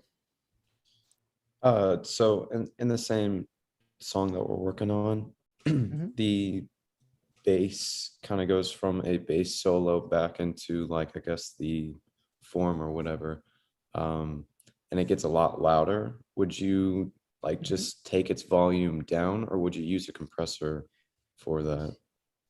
Um, Either way, but for the standard bass, electric bass uses a lot of compressor, and you wanna bass to settle in the track, always keeping it down, just uh make the fundamental, and you don't want to hear bass too much in front of the tune. I mean, you can hear the pumping and stuff, but you don't want to hear in front of a trumpet or vocals. So for the recording world, we use lots of compressor for the bass. Check my this is bass compressor for right now.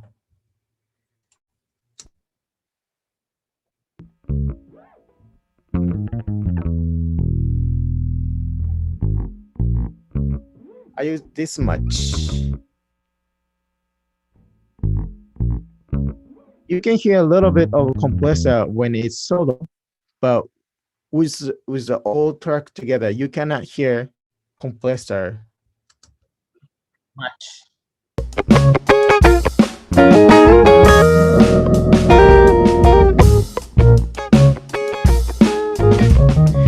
But if you use compressor for the high frequency instrumental like piano or the violin, you can hear immediately. Like people can tell, oh, you use a compressor for violin or piano, because it's affect high notes a lot. Is there ever a time where you would use a compressor like on an entire track? Like once you get the levels, would you put a compressor on like everything? Yeah, that's the thing. Like there are three processes for recording. One, tracking, means recording. You actually play the instrument or the thing to print. That's the one, recording. Then second process is mixing. Mixing, you adjust every single track to make it balance. Then after that, it's called mastering. In a mix session, you mix two tracks, which means stereo tracks. Like you have like 16 tracks, make it right and left, two channels. Then you do mastering. When in mastering, I mean you have to match the track for the TV, radio, or the CD or streaming. Now there are different kind of loudness, levels. So if it's too much dynamics, then radio cannot like reproduce well, or the CD cannot reproduce well. So for that, for the mastering, people use uh, compressor or limiter all the time from the top to the end. Try to make it like smooth as much as possible, so you can turn up the volume. So the answer is yes. Yes. Okay. Well, that makes sense, man. Thank you. Yeah. Yeah, I guess as you were saying that, I was like, I guess, yeah, like that would be the mastering process. Yeah. I appreciate that explanation. That was actually very helpful. Nori, I wanted to point something out from Seth's previous question. It made me remember that the bass track, this is for everybody, during the bass solo, there should also be a bass line in that folder that goes under the bass solo. And I can't remember if that's labeled clearly, but if it's not, and there's an extra bass I made line. I made it in one track, Darian. Oh, you made it into one track, so Nori fixed he fixed Yeah. my Frankenstein. Okay, great. Yeah. But still, like there are two bass lines, regular bass lines and bass solo. To answer the question, um, there's if you get like several different tracks for one parts, sometimes there's the volume differences. For Pro Tools, I can do volume change on the region. I actually did for piano. Check this out.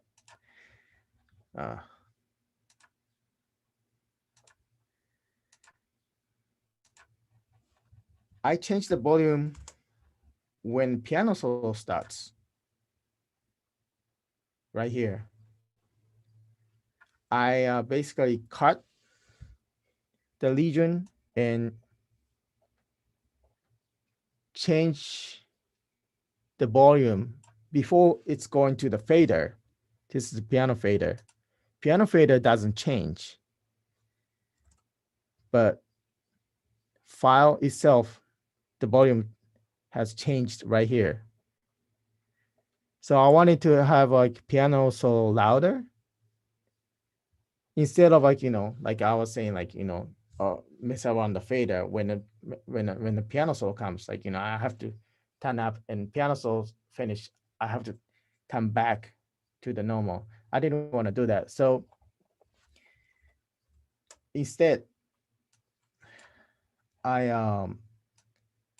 I find the piano solo section and turn up the volume on the region before it Yeah, goes to the fader. you can do the same thing for my Logic users. You can do the same thing. Um, actually, we're coming to the end of class here, but when we get finished, if people don't know how to do it on Logic, stick around and I can show you on Logic. I'm pretty sure like in every kind of door has the same feature. So, but there are a couple ways too. You can actually use the fader to up and down. Or on the bass track too. Bass track had you know, I adjusted this already. And you know, glued everything as one. So if you feel like the bass has a different kind of volume, you can just cut. I mean, select and cut and adjust the volume.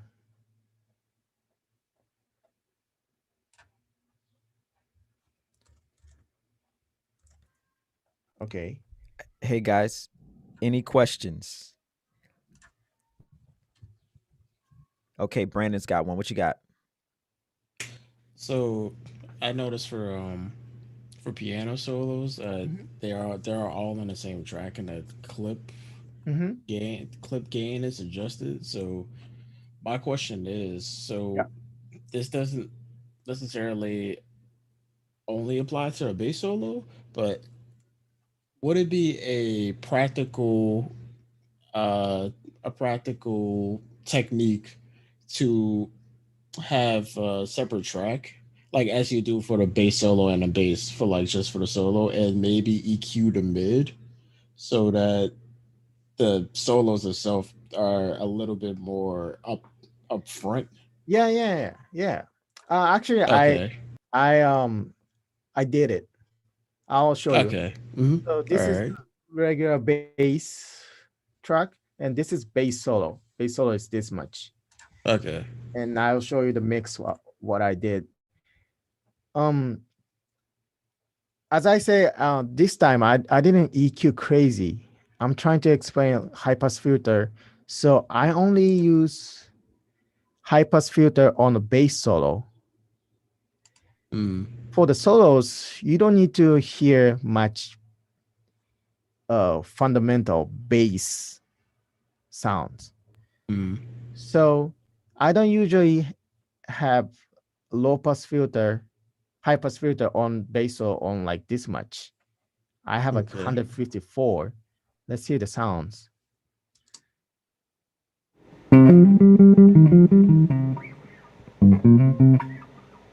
You can hear the upper mid and high clear. Yeah. That don't have much low and doesn't need it. If this has a so much low, when it's mixed with the regular bass, it gets so much mad. You can hear the Ah. line. Yeah, because you have the bass and the bass solo both playing together. Yeah. So I used to do this. I used to turn up the high instead of doing low pass filter. Because Mm. I needed to hear more bass solo. So I trying to turn up like high this crazy. Oh wow. but it doesn't cut through somehow because it's canceling each other. Yeah. So this is the mix. You can still hear the regular bass and bass solo together. So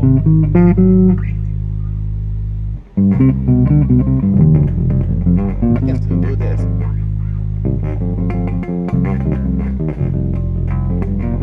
If I mess around the high pass filter too much, then it doesn't sound like a bass anymore.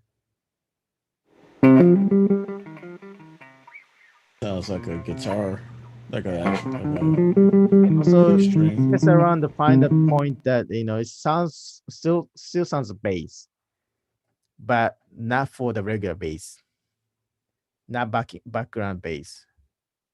Okay. Yeah.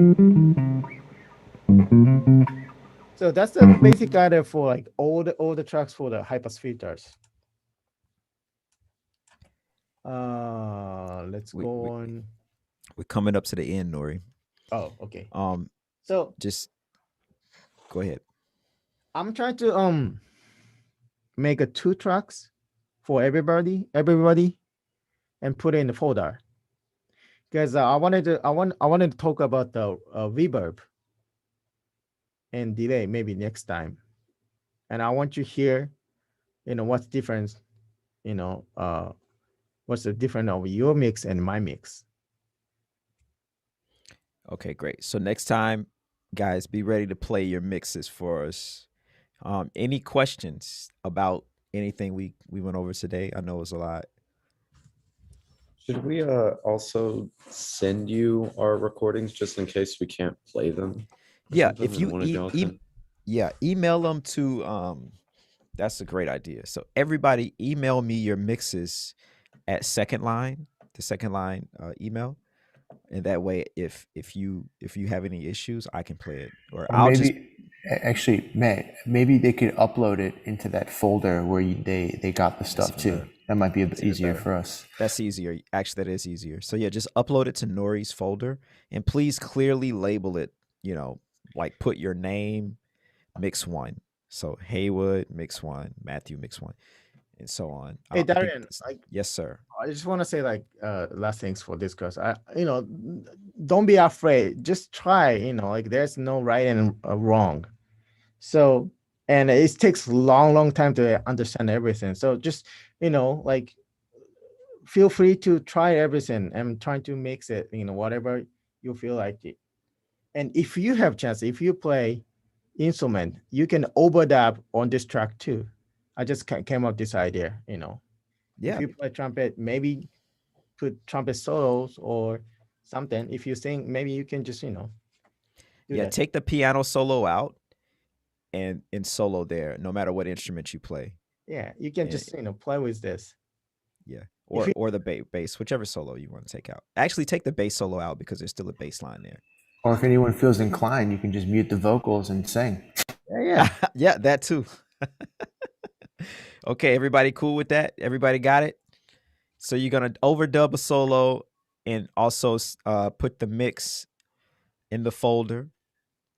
And I'm excited to hear it. We're going to have a magic show and some dope mixes on Friday. Seth, you like you're about to say something. That's how reggae started, the Jamaican people use this like somebody else's record and just mess around with the reverb and delay. Oh, okay. So are we putting in the mix that we did for this past assignment, or do you want us to do the reverb stuff and put in? I mean, if you have time, I would say don't hold, if you can do more, do it. So just put your best foot forward and do as much as you can, and then stop when you run into a wall and say, "Oh, I have a question." So mix it to your best ability. You have a question, bring in your questions. That helps us better, kind of help you get better. You know what I mean?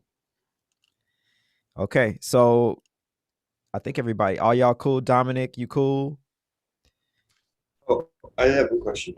I saw you had some of the tracks bust to a few different buses at the same time. Oh, the basses. Yeah. I'll explain maybe next time, but the basically, I kind of talked last time too, but the drama has like 4 tracks, but I want to put like one reverb for the drums. I don't want to like use 4 different reverb on one drum, so I just make it group as one track. That's how I use a bass. So then when you have 2 buses on one track, it's like you bus the overhead microphones together and then bus those 2 with the rest of the drums. Yeah, but well, so many way to use buses. I mean, like you can create it. It just maybe there are 100 way to use a buses. So Dominic, Nora, you can tell me if this is wrong, but when I mix, and I'm terrible at mixing, so I'm learning. So sometimes I'll bust all the drums. I'll bust, overheads, snare, kick, tom mics, whatever I got. I bust it to one place, like Nori is saying, because I want the drums to sound like they're in one room. So then so that bus will be the reverb bus. Okay, cool. Bam, that's there. So now I have full control over reverb. And then maybe I'll do another bus of drums for gain, because in certain spots I might want to turn the drums up.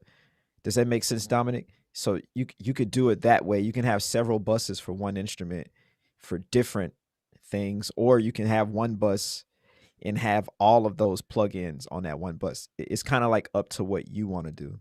yeah, for the digital ways. You guys are young. Like I know that analog days, like 80s, 70s, people using actually the mixers and outboard. And if I use it so much bass, and the sound quality gets down and down. But for the digital, it never gonna happen. So you can use like buses as many as you want. Matthew, what you got for us? What do you say? You got any questions? I think I'm good on the logic part. Okay, you good. Mason, what about you? Good. Brandon, you good? All right. Could you show us that one thing in Logic, how to like pull up the I think you're muted as well. I am muted. Yep, I'll pull it up right now. All right, you guys can see this, no? Yeah. Perfect. Okay, so this button right here, I'll take this track. This is from our podcast yesterday. And this little line, for instance, if I wanted to turn up just this section, say this was a solo, I just pull it up right there, and then it would just come right back down. I don't know if there's even any audio here, or if it's even safe to play, but does that make sense? Do you see this button on your all right, this is really that easy. That's how I do it. I don't know if Greg, do you have another way? When I'm adjusting audio, it's usually exactly like volumes. That's exactly what I do. Okay, cool. Found it on your DAW. All my Logic guys. And just for the record too, like that same exact thing that Darian did, that's exactly how you adjust volume in iMovie or Final Cut too. Yep. All right, y'all. All right, man. Thank you so much, guys. Thank you. I guess we'll see everybody back here at 1:00. With who do we have at 1? We have somebody at 1. I don't have the schedule in front of me. I mean, yeah. Whatever time is on the If you schedule. guys have any question, just email me or email Darian or Greg. Okay. I think cool. Willerm is doing his class at 1:00. Oh, that's right. We got right. Oh, that's right. You guys are writing those 4-bar. Yeah, it's gonna be cool. All right. Well, we'll see y'all back at Will in an hour, man. Have a good lunch later. Thank you so much. Thank you, Nori. That was killing. All right. Thanks, Nori. Man, I'm learning so much. Yeah. I don't know if these kids. I know Dominic. I don't know if y'all learning anything, but I'm learning a lot. I mean, learning and actually mixing, because if you had to do a mix, like, you have to learn. That's the same process, and that's how I learn. Learning from a YouTube, and I saw a lot of YouTube videos and stuff, and Learn I from still don't know practice. stuff. Yeah, man, it's so much stuff, man. Like, And I and can't and, and even explain how it works, like compressors and stuff, like in not technologies, science, but but kind it of know works. one way to use a compressor. Yeah.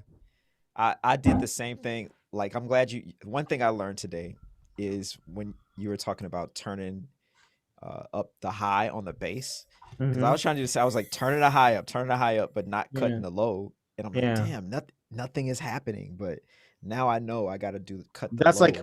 first couple years of my mixing. Yeah, Like I was adding so much, but I talked to lots of people. I mean, professionals cuts a lot. right, Yeah, not adding too much, because it's changing the color too. If you add in so much, frequencies. right, right. Hey Darian, I have a question.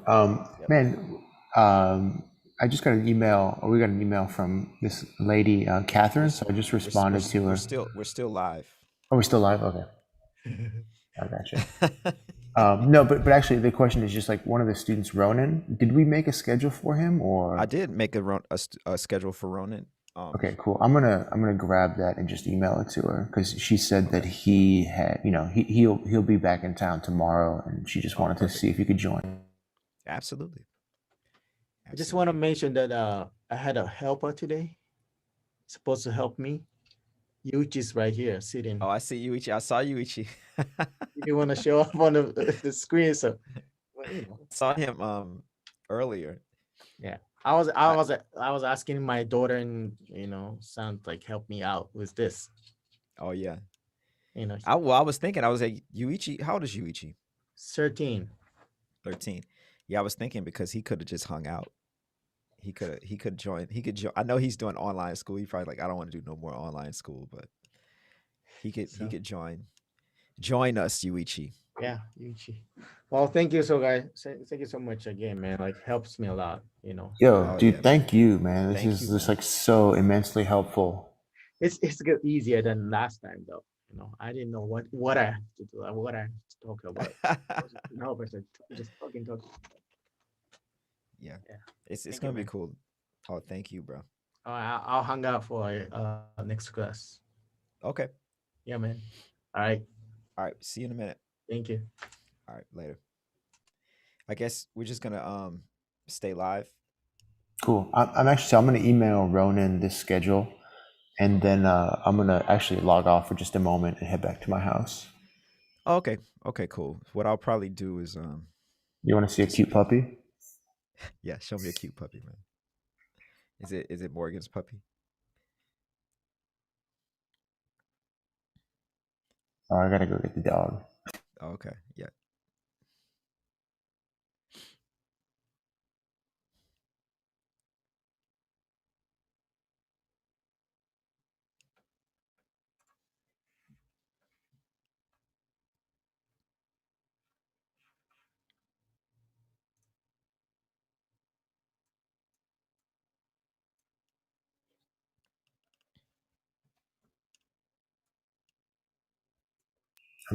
Never mind. So Sonia's in a meeting and she's got the Oh, dog in her okay. room, so I'm not gonna bother her.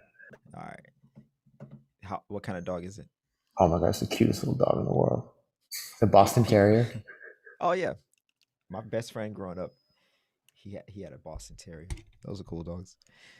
We're live right now. This is real. You all know about life. This is real. This is real. I Come know check people out are this gonna be like, dog. What is this? I thought this was a music workshop. We're currently on we're currently on lunch right now. If anybody's watching it, we'll be back in about 45 minutes with the with the real show. But so you're witnessing the behind the scenes hang between me and Greg. The hang, the original hang. The original hang, bro. I'm gonna email. So I'm gonna send this schedule. So I guess we'll have another student tomorrow, just kind of jumping in. Perfect. I can't remember how many classes I gave him, Yeah, but he's I think it was like 6 or 7 or yeah. He's I have to remember to tell the kids that we're going to. They're going to need their instruments next week for Steve's class.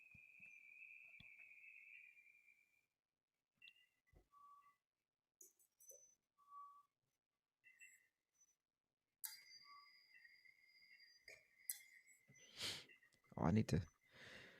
Oh,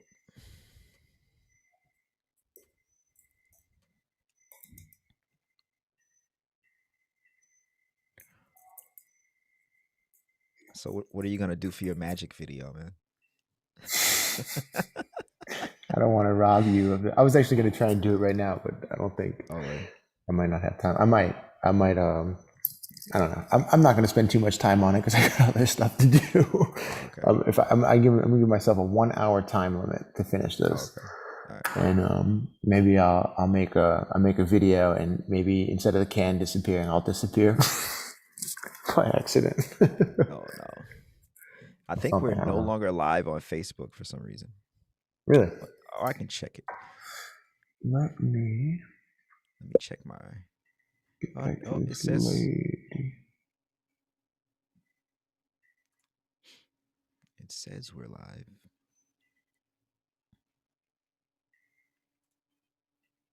Okay. If I, maybe instead of the can. We are live.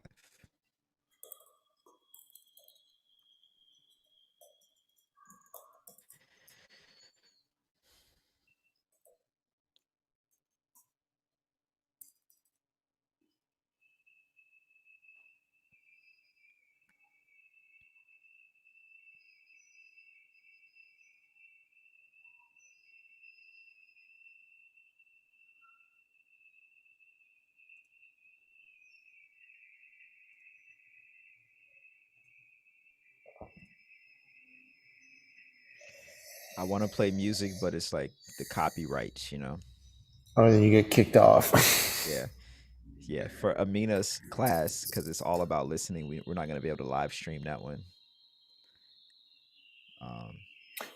It's funny because like the copyrights don't apply to educational things. I mean, like you're technically for like educational purposes allowed to use things like in a classroom or whatever, but Yeah. Facebook does not have the ability to delineate those. Yeah. There's also like a fair use, like a parody. Like if you were to make a parody of something, you're technically like allowed to use that. They just don't know. The computers don't know that difference. Yeah. They don't know what's funny. They don't know what's funny. Got no idea. Okay. So you're going to go. So meet you back here in 30, 40 minutes? Yeah, I'll be back in 30 minutes. Yeah. All right. I'm going to And disappear then now too. if real quick, if I was to like when we're live streaming something like today, and if I was to go into the restream and try and make the event for tomorrow, does that mess up what we're doing right now currently or not? No, it's fine. It should be fine. Okay. I've never done it, but I think it's okay. I was about to do it, and I was like, oh, I'm not going to mess with anything happening right now. Yeah. Just wait till it's over, and then you can make Okay. you can make it for a few days in advance if you want. Cool. Okay, cool. Awesome, Okay, awesome. All right, I'll catch you in a few.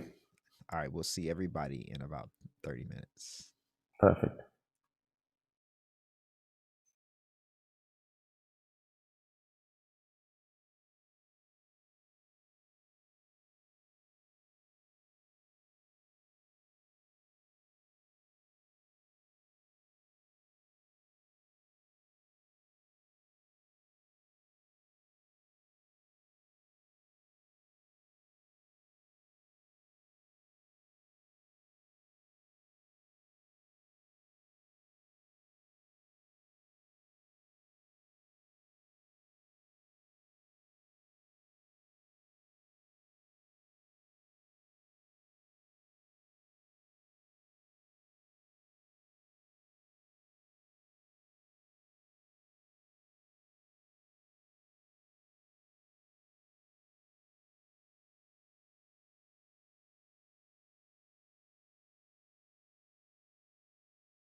Hey, Will, can you hear me?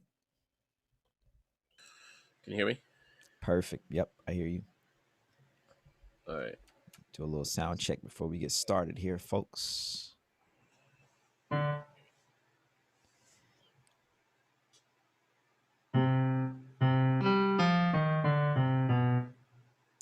Yep, I hear the piano. Oh, okay. I'm not sure if I'm hearing it directly or hearing it through your microphone, but either way, I hear it. Oh yeah, that was directly. Okay. I turned the amp off to make sure. Okay. Okay. Thank you, bro. Yep.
Greg, I'm over here plotting, bro.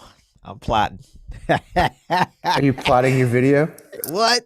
Hey, I don't know about y'all, man, but I've been researching this whole time, and I got something for y'all on Friday, dog. I'm just gonna get a whole sound library and just add like thousands of sounds in there. All right, that's cool.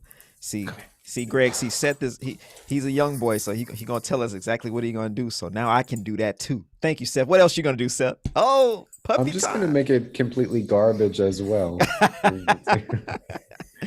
Matthew, what's up? Idri, hi. What's up, man? How you doing? What's up, Idri? What's up? Everything's good. Idri and Matthew, if there's some other classes that y'all want to drop in, feel free to drop into them. If it's something on the schedule, feel free to drop into them. Oh, next week too, you're gonna need to bring your instruments for Steve's class. You're gonna be playing. Wait, the lesson is a group? No, that you have a private lesson with Steve, but Steve is also teaching a class called I think it's called Idea Factory, and so you guys are gonna be working out some different ideas with with your chops and stuff. Hey, Will, if you don't mind, we'll just wait a few more minutes. That's cool with me. Okay. I'm drinking my water. Everybody got scared with that. Everybody got scared with their 4-bar ideas, man. I'm like, some people didn't show up today. I wonder why. You throw homework into the equation, man. It's like camp goes like halves itself right there. Yeah, it's just 4 bars. Will, your mic is doing the static thing again. Thanks for the heads up. Thank you. Bam, see there? Okay.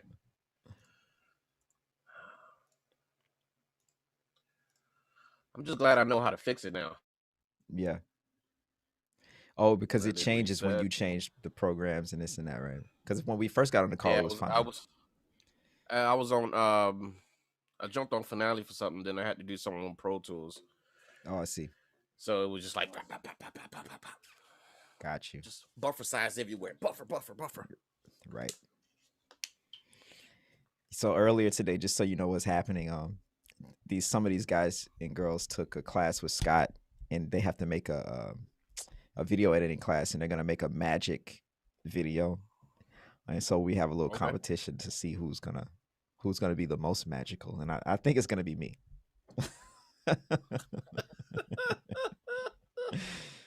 Oh man. So yeah, it's funny.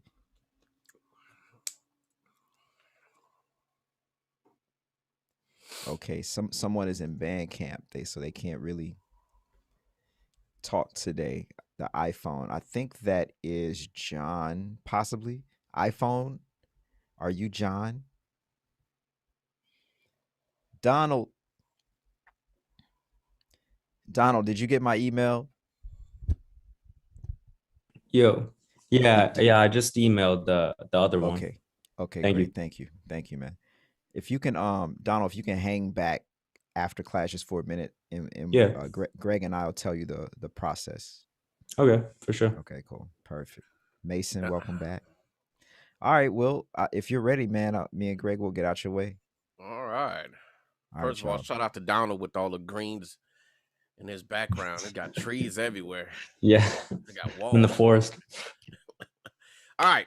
So we all got our 4 measures, 4 bars. Yeah. All right. Let's start off with Seth. What you got? All right. Yeah. Let me share. 1 second.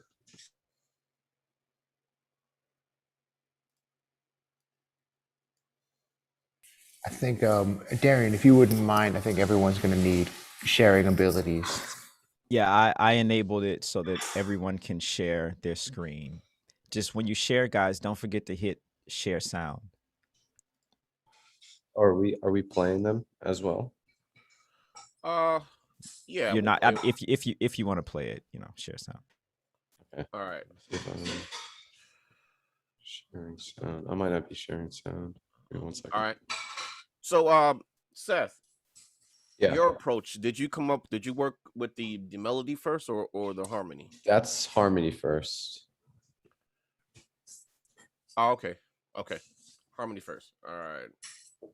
Yeah, so the melody, I was kind of torn between which one I wanted to be the melody versus the harmony. I don't know. I'm kind of doing like a fourth stacked almost thing. So the melody is starting on a C.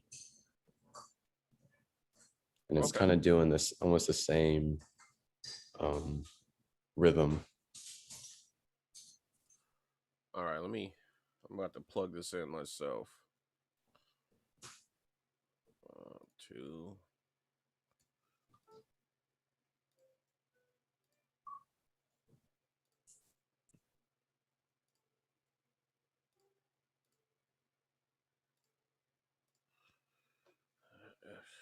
FC, all right.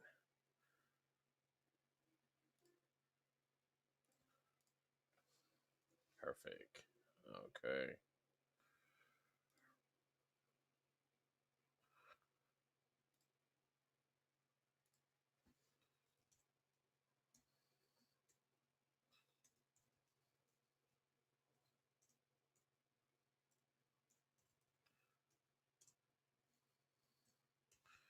All right. Thank you, Seth. And what software are you using? That's Sibelius. Sibelius. Okay. You comfortable with it? You happy with it? Yeah. I've had it for like about a year. I haven't used it too much, but I'm pretty comfortable with it. Okay. Yeah, finale. Like the thing is, if you can just get the shortcuts, you in there. You in there like gravy. I'm assuming gravy's in there. I don't really know. All right, Matthew, what you got? Okay, I got a bit of a situation here. Not gonna lie, I'm using a different laptop to use Zoom because my laptop has a broken camera. So I have like my actual laptop here. I'm not sure how I'm supposed to share this. Okay, well we'll come back to you. We'll figure out something. Matthew, is there any way you can make it a PDF? Yeah, I have the PDF saved. Okay, if you send the PDF to your other laptop, and then you can just share the screen like that so we can see it. Okay. Hey Matthew, which software were you using? I'm using MuseScore. MuseScore, awesome. Yeah, if you want to send it to either Darren and I, we can share our screen and share what you have. Okay. All right, Mason, what you got? I have my 4-bar melody. How do I? Oh, share. I see.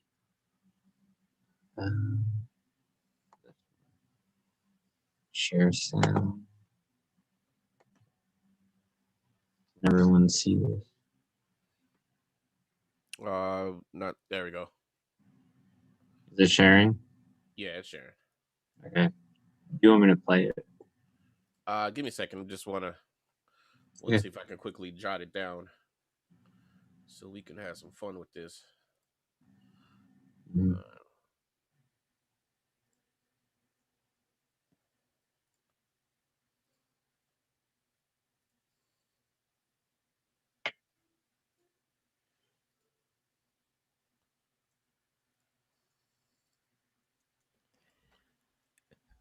I guess if everybody has it on a PDF, if you send it to us, then we can send it to Will, and maybe he doesn't have to write each one of y'all's, or do you want to write it out like that, Will?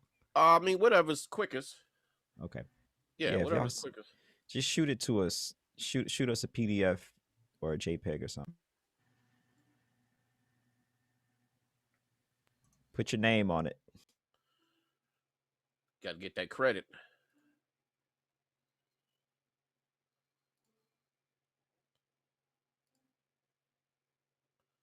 All right, solid. Okay. All right, thank you, Mason. How do I stop this? Oh, you should see like a stop or a on the top of your screen of the sharing. Should say stop. Oh, there it is. Yeah. Bomb. All right. Okay. So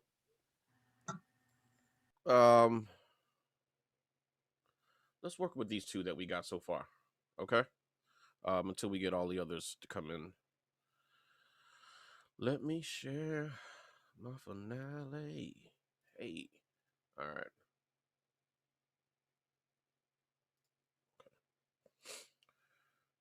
All right. Are you all seeing my finale? All right. All right. So we got this idea. 8 bars.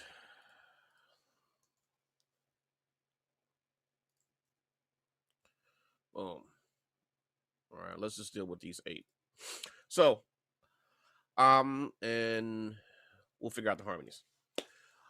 Also, Seth, what keyword was your? Were we supposed to write in C? No, I mean I wrote it in B flat. B flat. Okay. Yeah. We're gonna make it work. We're gonna make it work. We can All right. transpose it down if it needs to, or up, I guess. Let's just do this.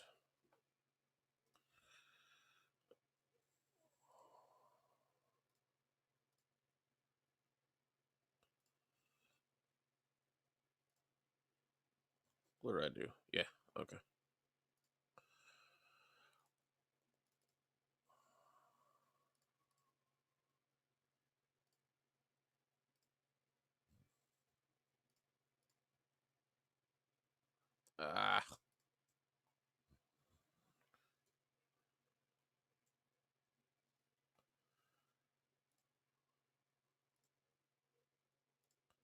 I'll figure it out later. Okay. So we have this idea. All right.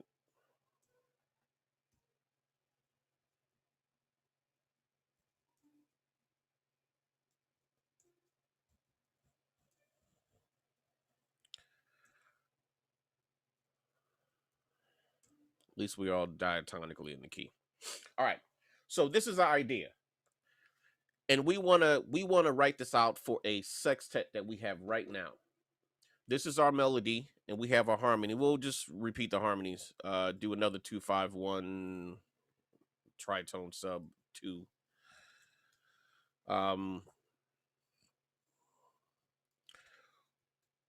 Who are we sharing what with? And why? So harmonically, we have this line. Where do we want to place our melody? Any ideas?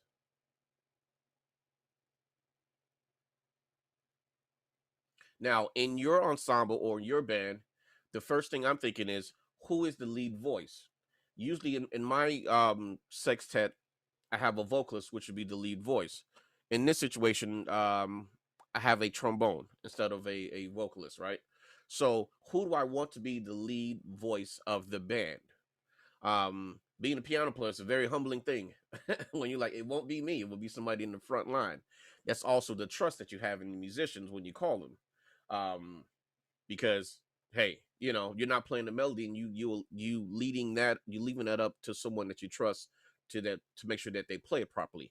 So in this situation, I will give it to trumpet, which is a standard situation. You just happen. So, oof, boy, them chords, them finale chords be a.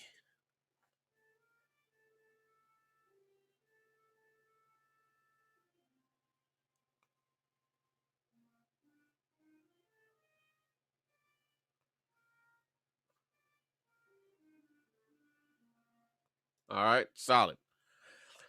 So we have our melody. We have our harmony. We're bridging out the top, and I want to get the bottom. So our root, the root of the foundation of the band, we're assuming it's the bass, correct? Or we're going to give it to someone else. We solid with the bass having it? Okay. All right. So we can either, in this situation, give them the option. Sorry, it's chat. Okay. We can give them the option of writing a bass line in there, or giving them changes so that they can approach it the way that they want to.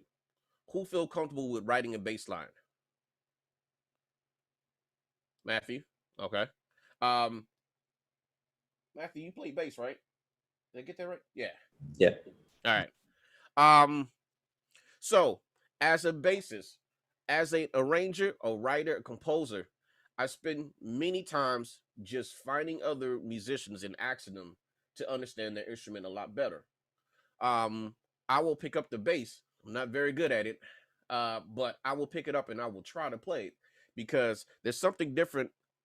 It's something different when you're writing for an instrument that you don't know how to play compared to an instrument that you know how to play. Right? So I'm very proficient on the piano. I don't have a problem with writing piano ideas and piano stuff out. I'm not very proficient on the bass, so I will go ahead and pick up a bass just to see how it feels in my hand, how it feels on my body when I play it. So the bass line, if it's boom boom boom ding boom boom ding ding ding boom boom ding ding, I'm thinking, okay, well, how's the fingering for the basses? Will it be an okay fingering? Will it be really crappy? You know, um, for all my trumpet players, when you see all the notes are written up in the stratosphere, and you're looking at them like, hey man, that's a really high note. Oh yeah, but I really need it. Yeah, but it's really high. Like it's really high. Like this is not, a normal thing. Um, they may not know how to play the trumpet, so they may see the note up there and they play flute. Oh well, I can hit the note, but it's not the same. You understand? So, um, so now the question is, are we leaving it up to the bassist to be creative? But if we do that, we have to give them all the information, like what style it is, what's the groove, what's the vibe. And if you in a situation I like to call Bob Beckerman, everyone knows, um, anyone who plays with me knows that I have a thing called Bob Beckerman, and it's really only because it's just the most, you know, mundane name, I guess. So if Matthew is my regular bassist and Matthew cannot do the gig, I will either write a bass line that I know that Matthew would play, like transcribe an idea that Matthew would play, and I would add that as my bass line so that whoever comes in, if they don't know how to find the vibe of the band, they can kind of like, okay, I'll just read what I have because this is a solid line by Matthew, our bassist. All right. That's the only thing when you write changes, you're leaving it up to the musician to come up with their own vibe and own stuff like that. So yeah, it may work for you, it may not work for you. That's whatever it is. So what are we doing? Donald, should we write in the bass line or should we write changes? This is your band. What do you want to do? Uh, I usually like to let the bass player, do his thing. I don't like to dictate too much. Okay, solid. We'll go with that. All right. We got our resident bassist, Nori, in the house. Shout out to Nori. Let me do this filter because I don't like doing all this.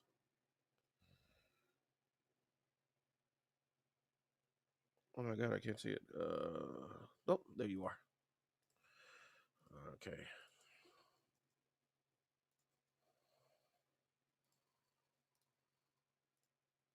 All right. That's cool with you, Donald? All right, okay. All right, so we have our bottom, we have our top. Now, what are we doing in between? This is really like the creative and the arranging part, the process of it. Um, do we have our melody harmonized? Are we leaving all the harmony to the pianist, or are we having fun with it and allowing our horns to harmonize the line, or all are all the horns playing the single line? These are all different ideas that we have that we can just come up with and just play around with. Mind you, this is a smaller ensemble, so we could get away with having everyone play the melody and have the rhythm section deal with the harmony. But what fun would that be? All right. So, all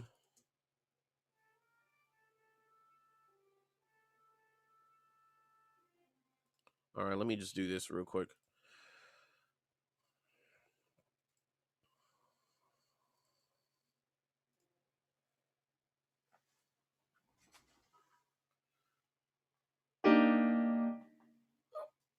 ahead and do it.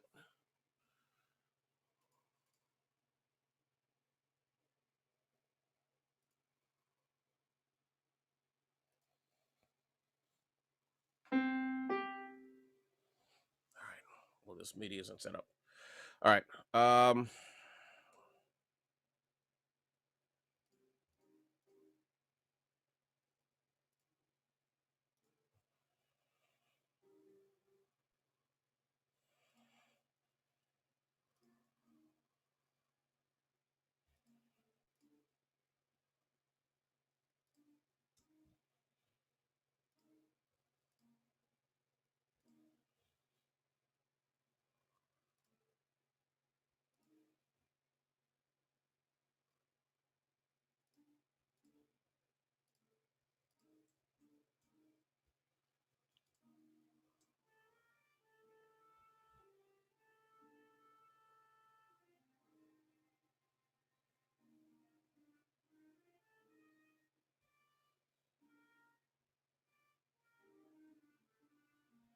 All right.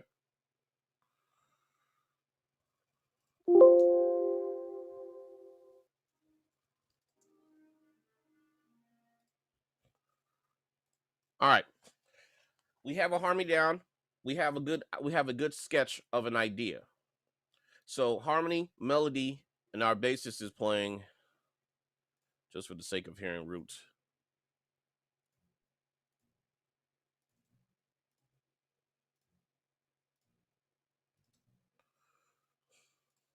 So now our question is, what are we doing with these other horns?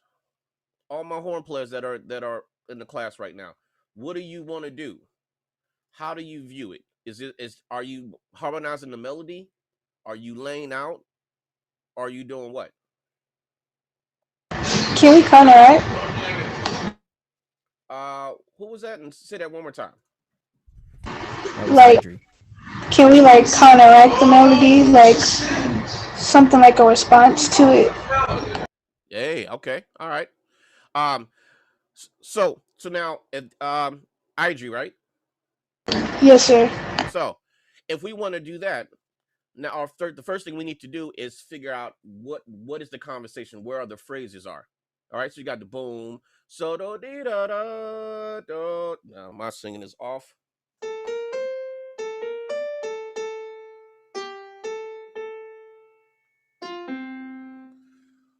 Where are we viewing the phrases? Can anyone tell me where the phrase is? Is it a 2-bar phrase, 4-bar phrase, 7-bar phrase, 8-bar phrase?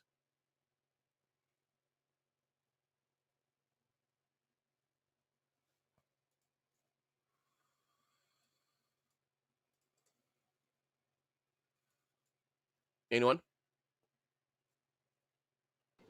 4 I bars. mean, I think that the first 4 bars is one phrase. Okay. All right. Why do you feel that is one phrase? Well, I mean, because I don't Oh, know, you when I wrote was writing it, I just kind of, I don't know, I felt like almost one kind of breath, almost not like Okay. cutting it in between the second and third measure. Okay. Now the reason why I'm asking you is because we all see and hear it and feel it differently. So I may see it as a 7-bar phrase. You may see it as a 4-bar phrase, and I'm like, okay, well, how do you see it as a 4-bar phrase? So that maybe that I could see it as a 4-bar phrase, or just see how drastically we're similar or different. There is no wrong. It's just how you see it. Are we going with 4? Is that a yes? Yeah. All right. So if we go with the 4-bar phrase, we don't want to cut in between the phrases unless we can find a way of connecting them. So if we're going to split them, we'll probably take the second half, and where are we placing this?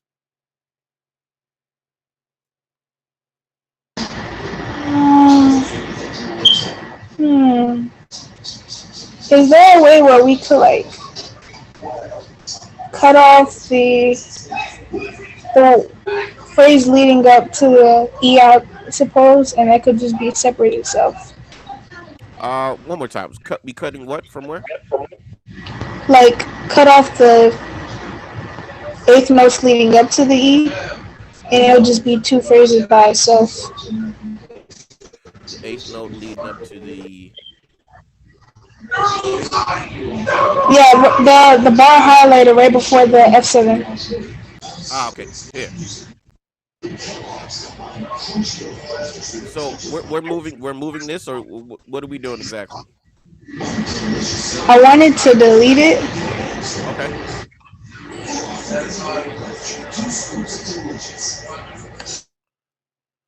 And then are we moving this, or are we keeping it on the trumpet? I think that's fine. Okay. So now, but the question is, what are we gonna do with these other two horns that we have? Are we going to give it to someone else? Because right now, at this moment, you're paying two musicians to do nothing. It's a great gig for them right now. I was like, man, this gig is great. I got 8 measures of rest. It's like drums in the orchestra. 55 billion measures of rest, one triangle hit. That's that bassoon life, bro. This is a great life. So what? 70-something measures? Let me know when it's time to come in. I'm not counting 70 measures. All right, so what if we give this to another voice? If we give this to another voice, bow, all right? So we have our two phrases being divided by two instruments. Now our third, we can come up with another line to counter it or harmonize it or lay out. These are all the different options that you have. We just have to commit to an idea and see where it goes. Because even if the idea doesn't work, it's fine. Because it's on a computer or it's on paper and you have an eraser. Or you can just write it all over again. If you as good as Darian and you write perfectly with ink. All right. Yeah. It's like, I agree. All right. So let's just take a listen.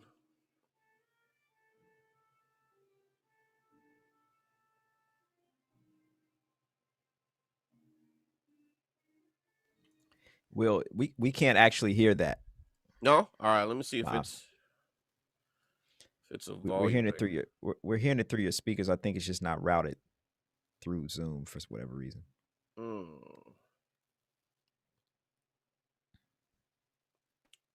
sound. All right.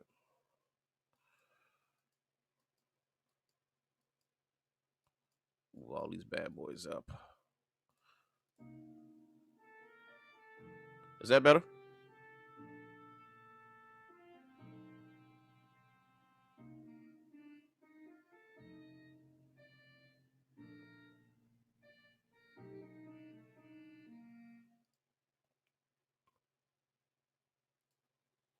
Could y'all hear that? Yeah. Still very faint for me. Yeah. Yeah, it's not coming through the speaker. If you put your microphone up to your speakers, I think that's because of whatever reason when you share the sound, it's not coming through. Yeah, I'm trying to figure out why it's not sharing the sound. Sharing the sound. Okay. My microphone and speaker are too far away. I'll just jack it up.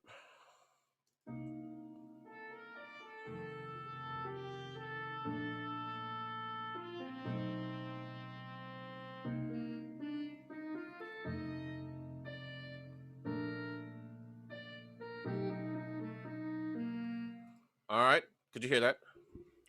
Yeah. All right. So now, we're dividing our melody. We have one. We have where our two horns are playing the melody. What are we going to do with our third voice? Can we harmonize? Harmonize? All right. Let's go with it.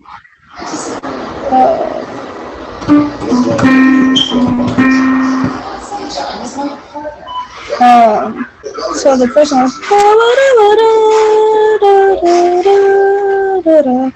Can it start on the trombone? Can it start on like starting on? I'm speaking concert B flat. All right, what I'm gonna do is copy and paste this, and then I'll move the notes from there. You said E flat? I think you couldn't tell. Idri, did you say B flat or E flat? Let me see. Let me see.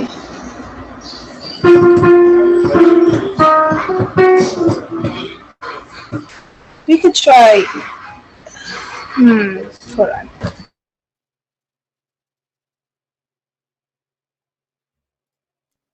She gonna make me get my piano out, man. Come Show on y'all my now. chops. I like that. I'm gonna show y'all my Ray Charles chops. You know.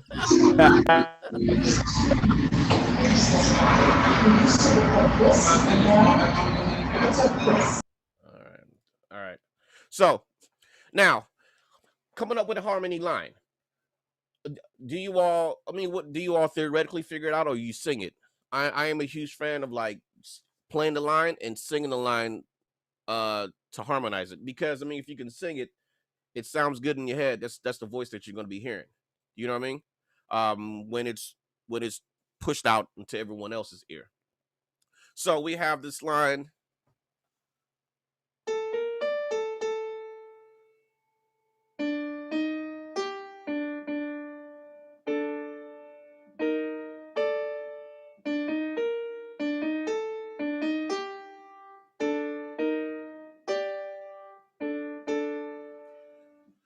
La-da-dee-da-da.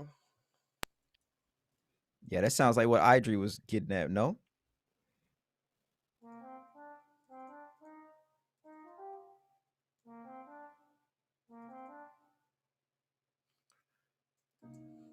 Oh yeah, I have it. You got it? Yeah, it's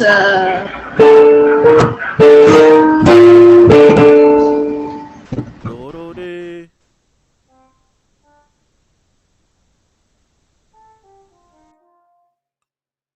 All right.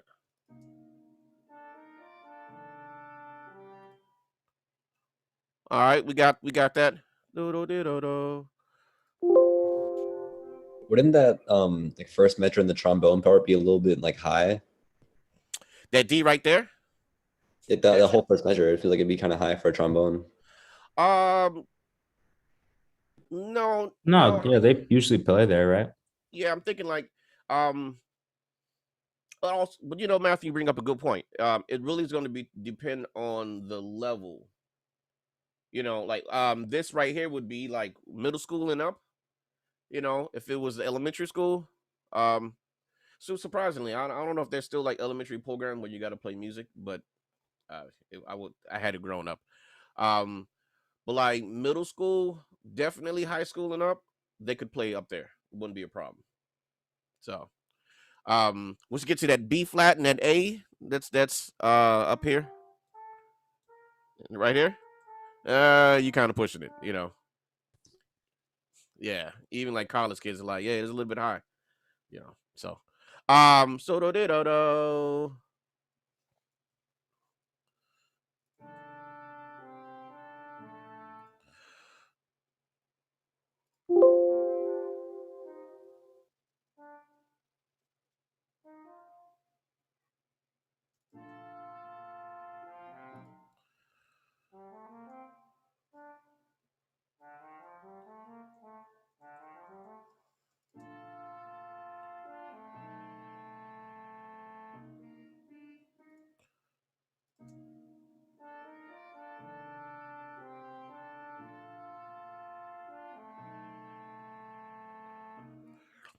Do we continue with the harmonizing the trombone throughout, or are we going to move it somewhere else?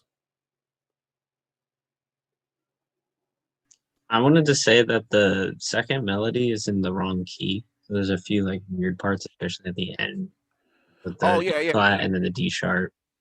Yeah, we're trying to make it work, because it's the great idea that you gave us. So we're gonna keep it. And we're gonna try to make it work. All right. It's like fun theory fun. I don't know much. All right. So we got So what are we doing with the second half of the phrase? The first one is like, hey, we're at the Sanaa Workshop, baby. What's the second phrase? Yeah, I'm great at writing lyrics. This is a special power that I don't have. But so we're done with the second one. Bo bo bo do bo.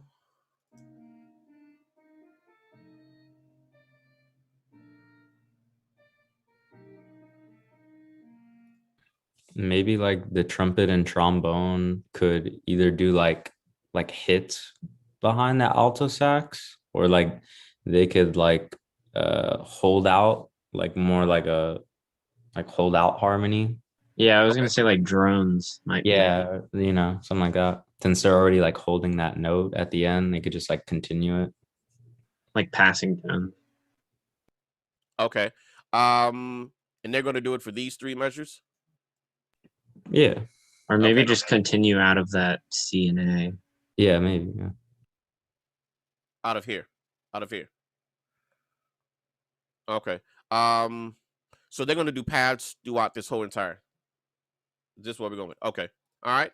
So now harmonically, what that's gonna be easy. Um. So now we're looking at the melody that the trumpet is playing. We want to make sure that we have all the other harmonies, right? Anyone knows the essential of a harmony? The three notes you need in order for a harmony to be uh filled. Root third and seven. Root third and seven. So we got our seventh, we got our third in there, but the initial like downbeat, we have our seventh. We want to get our third and our and I guess anything else for color. So let's try. Let go, buddy. You gonna hold it out, huh?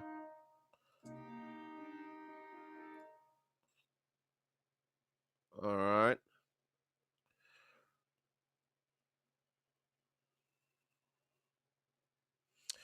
Now we have our seventh in this one. We need our third.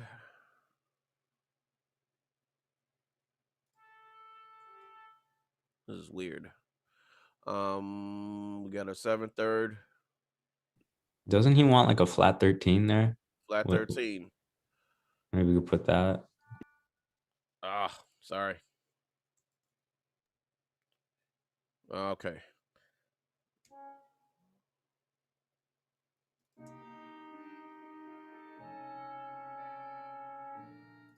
Ooh, you hear that, right? Yeah. That's weird because on the third beat of the F bar, it goes to the natural 13. There you go. That's why. Okay. Let's try it again.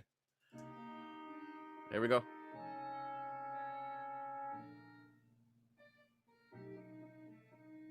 Yeah. All right. All right.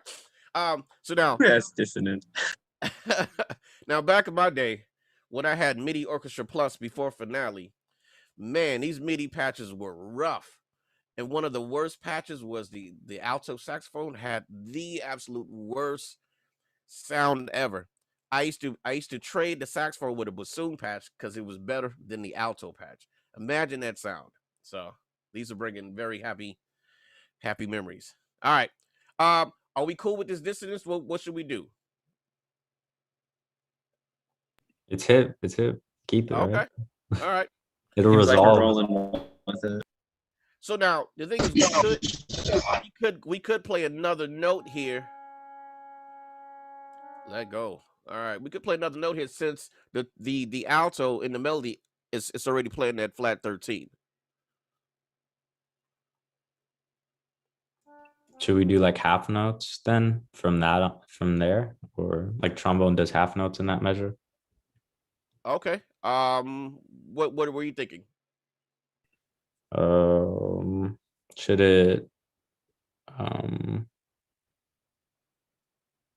should it hit that flat 13 and then like move it, like when that sax player moves it? Oh, like resolving. Yeah, like he'll hit like the trombone will hit the flat 13 on one, and then it'll resolve on the next. Lay.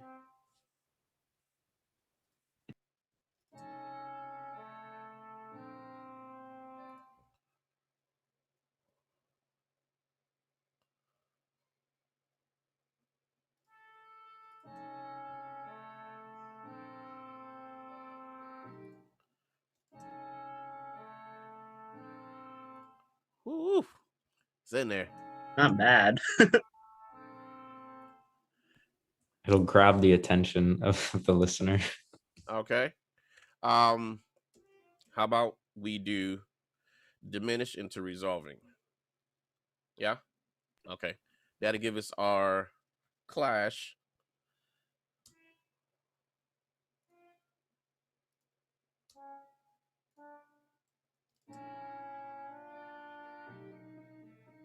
Yeah.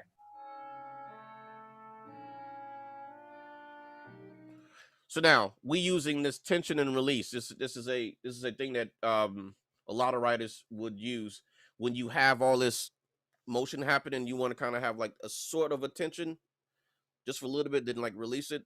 So it helps you build all of the, what a lot of musicians call crunchy notes, which is crunchy chords and crunchy notes, which I never understood, but apparently it's a thing. The word crunch. So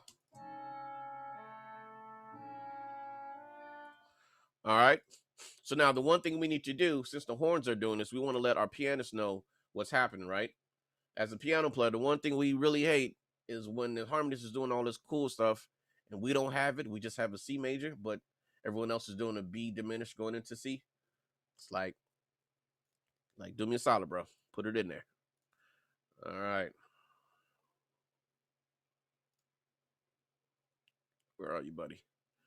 Where are you, buddy? There you go.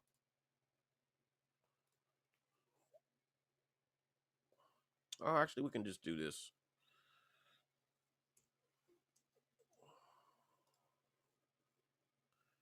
And it still wrote it. Okay. Well.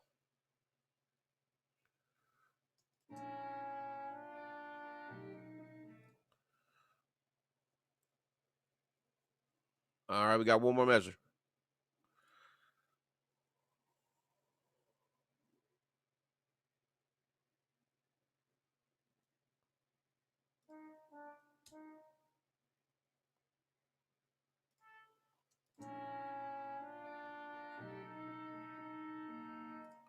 Are we changing? Are we going with something else?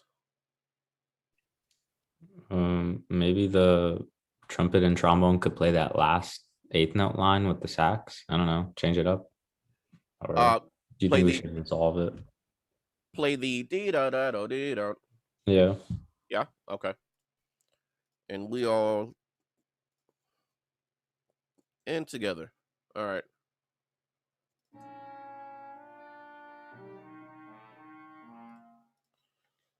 Let's see how this would be up an octave.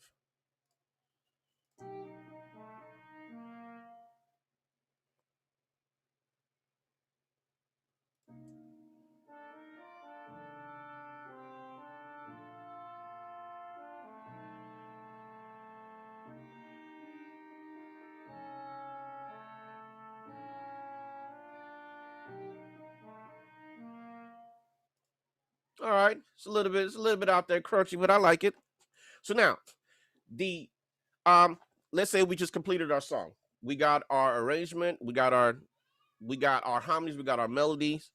My question to you, what is the vibe? All right.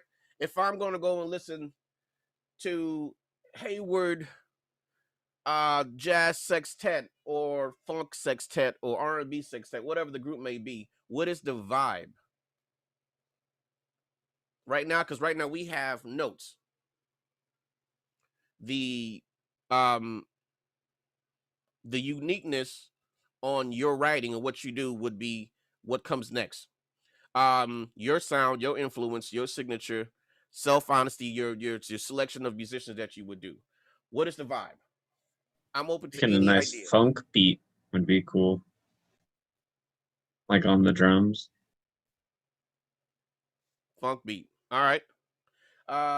Latin swing, funk jazz, funk jam band, country groove. Okay. All right. All right. We have to make sure we don't hire Darian. Okay. Oh man. All right, we're going with pocket, right? Funk. All right. Are we What are we gonna do? Are we gonna Bob Beckerman and write a line in, or are we gonna just leave it up to the drummer? Be careful.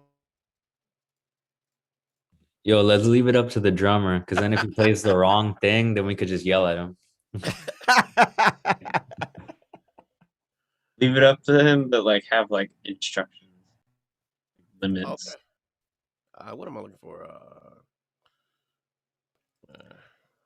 You should show them some of your drum charts, because Will writes amazing drum charts where the drummer don't have to think about nothing. He literally writes out everything you need to play, like every other instrument has it, you know. Well, But then tells you don't play that. Yeah. I'm going through all my old charts, and cleaning them up, where I would have, before I would write out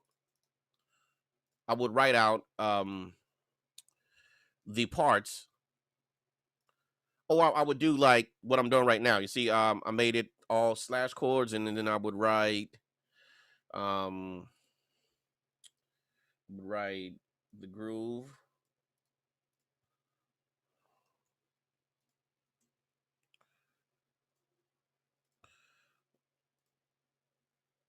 And I would leave it up to them. Okay. What does that even mean? Hey man, this is Darian's band, so we gotta follow his rules. So I would literally do this and write it to that, but the more and more you play, right, the more and more you understand your voice and what you want, you start becoming yes, it's free. The more you get used to the sound that you want to come up with, then you start becoming picky. Like, okay, now I'm going to go through my charts and I'm going to write exactly the part out. If you have not written any drum notation, I would highly recommend you get with a musician who plays drums and sit down with them.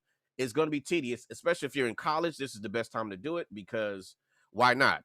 Let me see if I can find something, at least so we can end it with I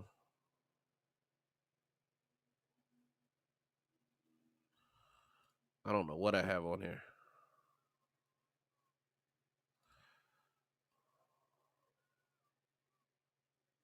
Okay, let's try, dear Lord.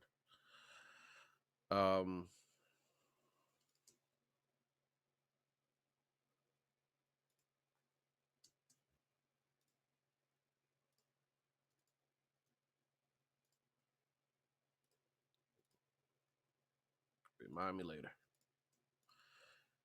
It's not playing. Okay, well.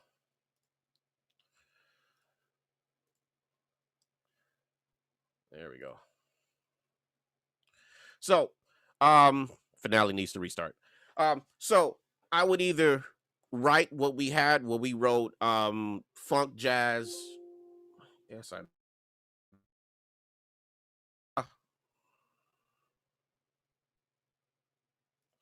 funk jazz, groove, swing, whatever it is. But then the more and more I started playing with different musicians, I would enjoy what Darian would play. I would always ask him, "Hey man, could you play that real quick?" And I would record it, right? And once I record it, I'll go home and transcribe that line. I'll transcribe it out, and that'll be like the bulk of the tune. So you may see in the first few bars that transcription of that drum line, and then I can hit them with the slashes, like, similarly continue on that vibe. But you letting them know in so many words, in just 4 bars, how you want the groove to be, because the reality is, the more and more you play with other cats, you're dealing with competent musicians and who understands their instrument. Matthew understands the bass better than I do. So if I write out a groove, 9 times out of 10, he's gonna look at it, boom, boom, bing, ding. Oh, okay, I got you. I know what you want. And then you can see him fall back unless he needs to look at the chart to see harmonically where it's going. It makes sense? So let's see if this will play now. Still won't play. Okay. I don't know. I'm giving up on it.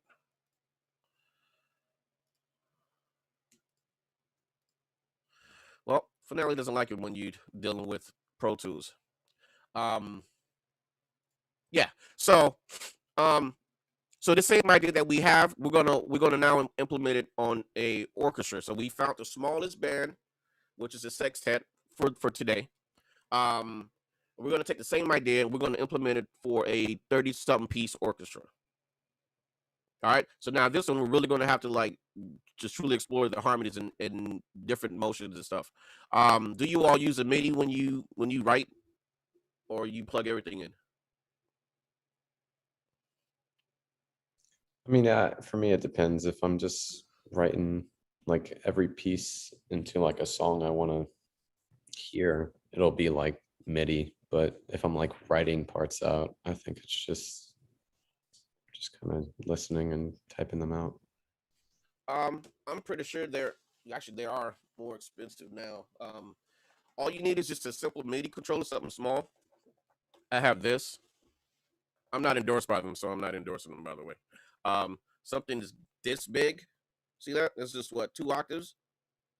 And I have it right here in front of me.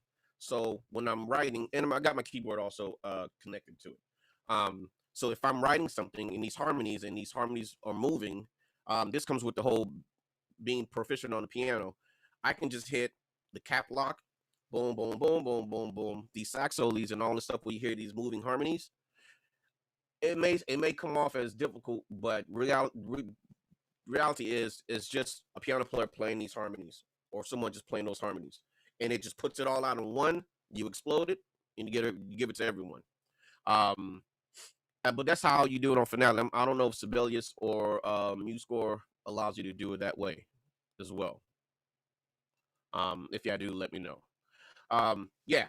So having something as simple as a MIDI controller helps me out tremendously. You could also plug it in if you want, but if you talk about being able just to go in and spit out these charts and have them ready, or if someone is hiring you to write these charts, you want to be got like 2 days to do it. That's one of the ways to do it quickly. Me, I got kids, so I gotta like be able to do it quickly, or it's not happening because they're gonna be like, "Daddy, daddy, dad, dad, pop, pop," and so on and so on. Any questions? All right. I have a question. What exactly is next this is for Friday? Also, Friday's your last class because next week you'll have a different group of cats. But Okay.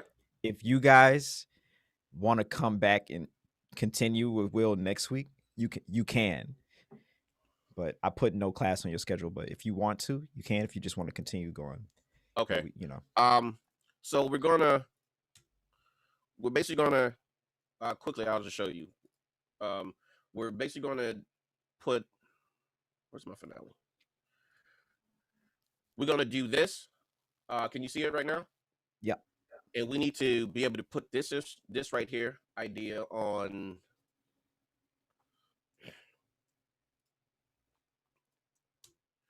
For this ensemble.